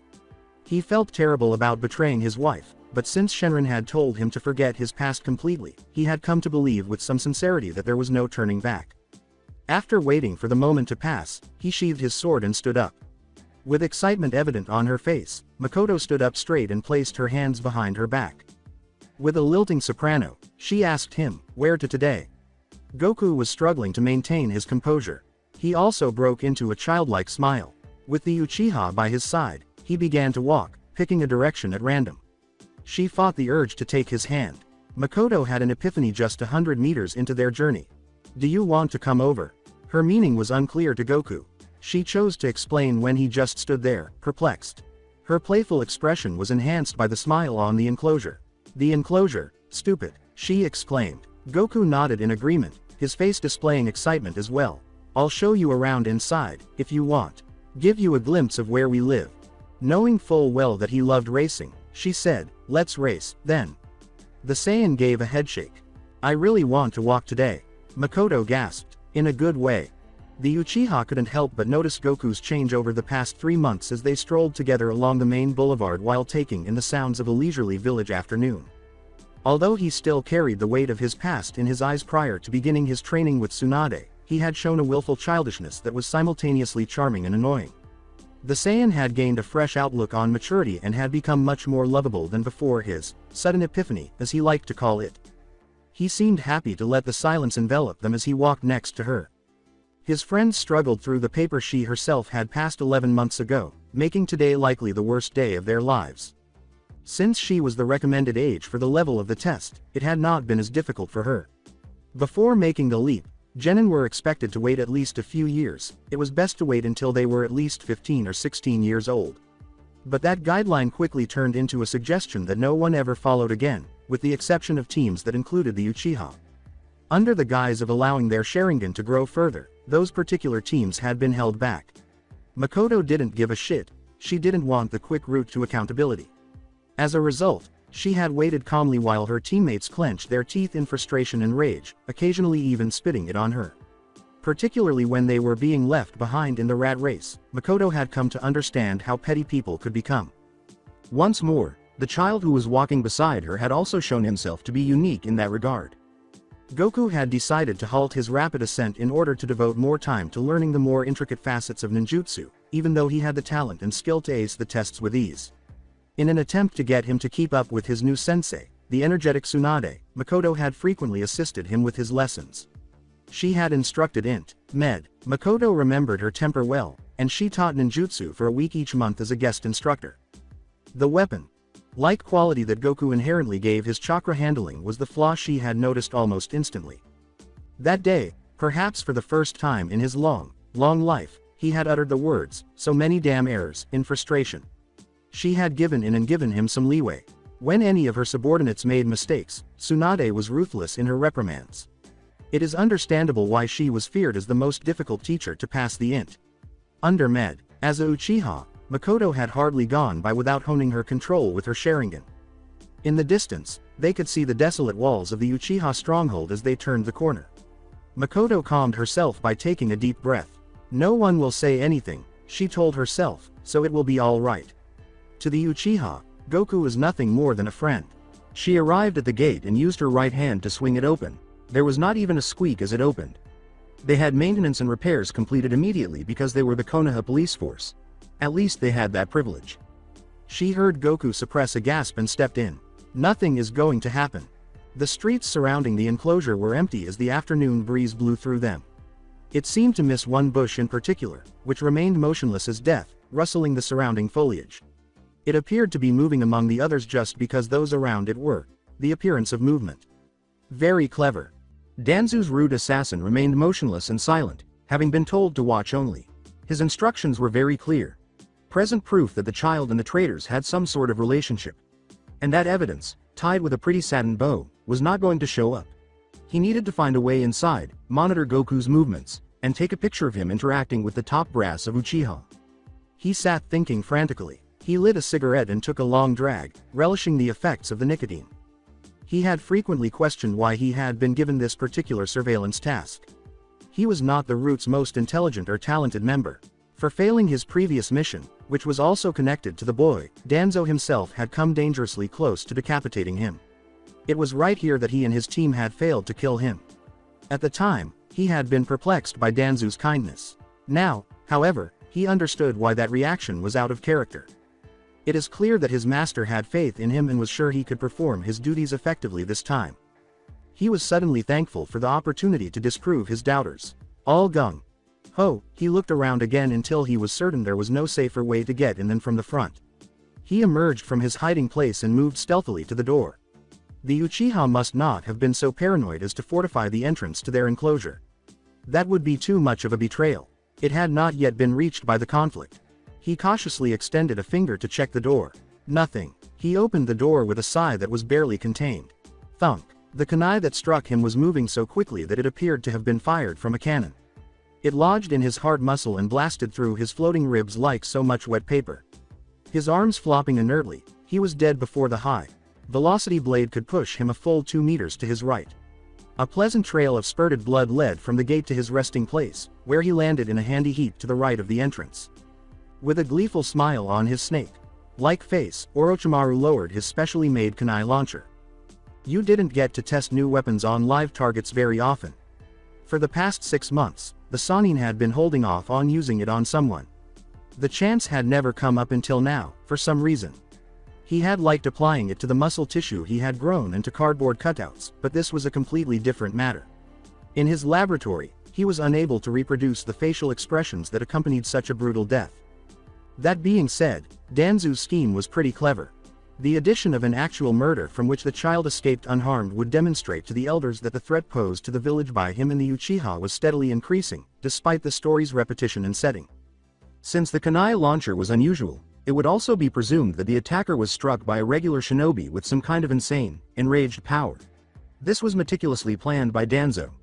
The ANBU's rounds would bring them here after 30 minutes. The Uchiha and her companion would be leaving the compound at the exact moment that the Secret Service could spot them carrying the body, considering how quickly they would move through it. The motive, the evidence, and the witness were all present. The teenager had been attacked by this same man a few months prior. A good cyclical revenge plot resulted from this. The cells Orochimaru had taken from the child had grown into a whole hand, complete with fingers and, of course, fingerprints. They were packed into the handle of the blade. Now, his story would not stand up in a tribunal, regardless of what he said. His fate was sealed.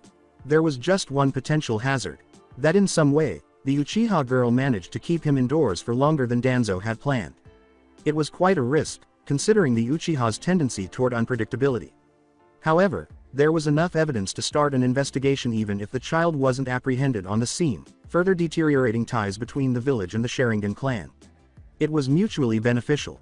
The snake-like man decided to leave the scene as soon as possible and slipped the wide-bore rifle back into its sleeve on his back. In the whole scenario, there was only one thing lacking, and that served as Orochimaru's motivation throughout it all. The weapon test was helpful, to be sure, but it was a single shot under comparatively still conditions. The hubby decided to ensure that Danzo would be held accountable for this. Hugely. He went back to his hiding place, ignoring the red liquid that was collecting beneath the dead assassin. The task was completed. It's time to wait and observe the consequences. There were 60 seconds left. Sweat gathered on Nohara Rin's eyebrow, which she wiped. In an attempt to prevent her hand from painfully cramping, she clenched and unclenched her fist. Just because of the atmosphere, the test had been an absolute nightmare. Even though the questions were enough to blow someone's mind, the stress and creative cheating that was occurring made things even worse. Dust particles hovering close to their ears vibrated like speakers, allowing the Sand Genin to share whatever knowledge they possessed. Given that their teammate hadn't woken up in the previous 3 hours despite multiple increasingly desperate attempts, the Iwa shinobi had given up. The only men in the room who didn't appear queasy or tense were the missed ones, and even their smiles were fleeting. At the front of the hall, the examiner stood looking around the floor. He gave clear instructions. Your entire team will be immediately disqualified from the remainder of the test if you are found to have engaged in cheating. If you are apprehended, the flaw was so obvious that even Obito-kun could see it. There was a spherical portal in front of his desk, cleverly concealed by Kakashi's back, and he was hunched over his paper, scrawling frantically. Rin had to concede that the Uchiha was intelligent, even in his more retarded moments. Well, what about Kakashi-kun? 30 seconds. Abruptly, he rose from his seat, and Obito became alarmed. Now, his viewing sphere was hardly concealed, and one of the side examiners was suspiciously examining the fuzzy patch to Kakashi's right. Obito, obviously in a rage, stopped writing and spelled out the jutsu. He gave Kakashi the grimmest glance he could muster and stood up too. Rin got up, too, on impulse, because somehow the circumstances demanded it. Following her two foolish teammates, she picked up the paper in front of her. The trip to the front of the room felt like it took forever because time seemed to slow down. Rin looked around at her acquaintances. She was certain that Sarutobi Asuma had a thin cigarette concealed in his pen, even though it appeared that he was chewing it. Because the genin was only 14, his addiction had not yet been made public, but Rin was amazed at his boldness. It was suicide to bring something like that into the exam room. That is, if one was caught. Perhaps hoping the paper would burst into song and dance about the pleasures of youth, Maida Guy was holding his head and gazing at it. Even though the situation was tense, the Nohara couldn't help but smile. Another character she liked to watch, though from a distance, was the brash guy who believed he was Kakashi's eternal rival. A long way, if it were possible, half the world, preferably. In addition to his stalker eyes, she didn't like his reflective straight hair. There was nothing Kurenai Yuhi could do. The teenager, who had a fiery temper and ruby eyes, was sleeping with her completed paper on the table. Rin experienced a brief twinge of jealousy, but Nohara, who is plain and has brown eyes, decided to ignore it and move on. After studying diligently for the past few days, when their team had a fortunate break just before the tests, Ebisu was also snoring. With his eyes concealed behind those unsightly round shades, he effectively illustrated why Konoha shinobi were viewed as lazy and unmotivated. She bided her time until Kakashi turned in his paper. The poor Jonin was further perplexed when the gray-haired prodigy winked at the startled examiner. Obito simply left in a rage after slapping his sheets onto the table. Rin came over, a dozen questions racing through her head. Have I taken all the necessary steps? Perhaps if I had a few more seconds, I could try that one response. The bell rang, quite loudly. With a dejected expression, she laid her paper on top of Obito's and heard desks and chairs behind her scrape. Time was a very important consideration for these guys. You immediately lost your eligibility if you submitted your paper even 1 second late. Giving it in a hurry or creating a disturbance close to the examiners, desks carried the same punishment. She hurried out of the room to find her two teammates waiting for her. They displayed none of the typical post-test feelings of relief or disappointment that students typically experience. Obito was furiously protesting that Kakashi shouldn't have moved his ass until the exam was actually over, but Kakashi was reading Ika Ika Paradisu in silence for the umpteenth time. She smiled in spite of herself. With teammates like that, there was no risk of ever failing. They were unbreakable under pressure. Obito grinned as they both turned to face her. Although there was no way to tell, Rin somehow sensed that Kakashi must be beaming from behind that mask. I guess it wasn't so horrible after all. That's it for today. I hope you guys enjoyed this great story. See you in the next one.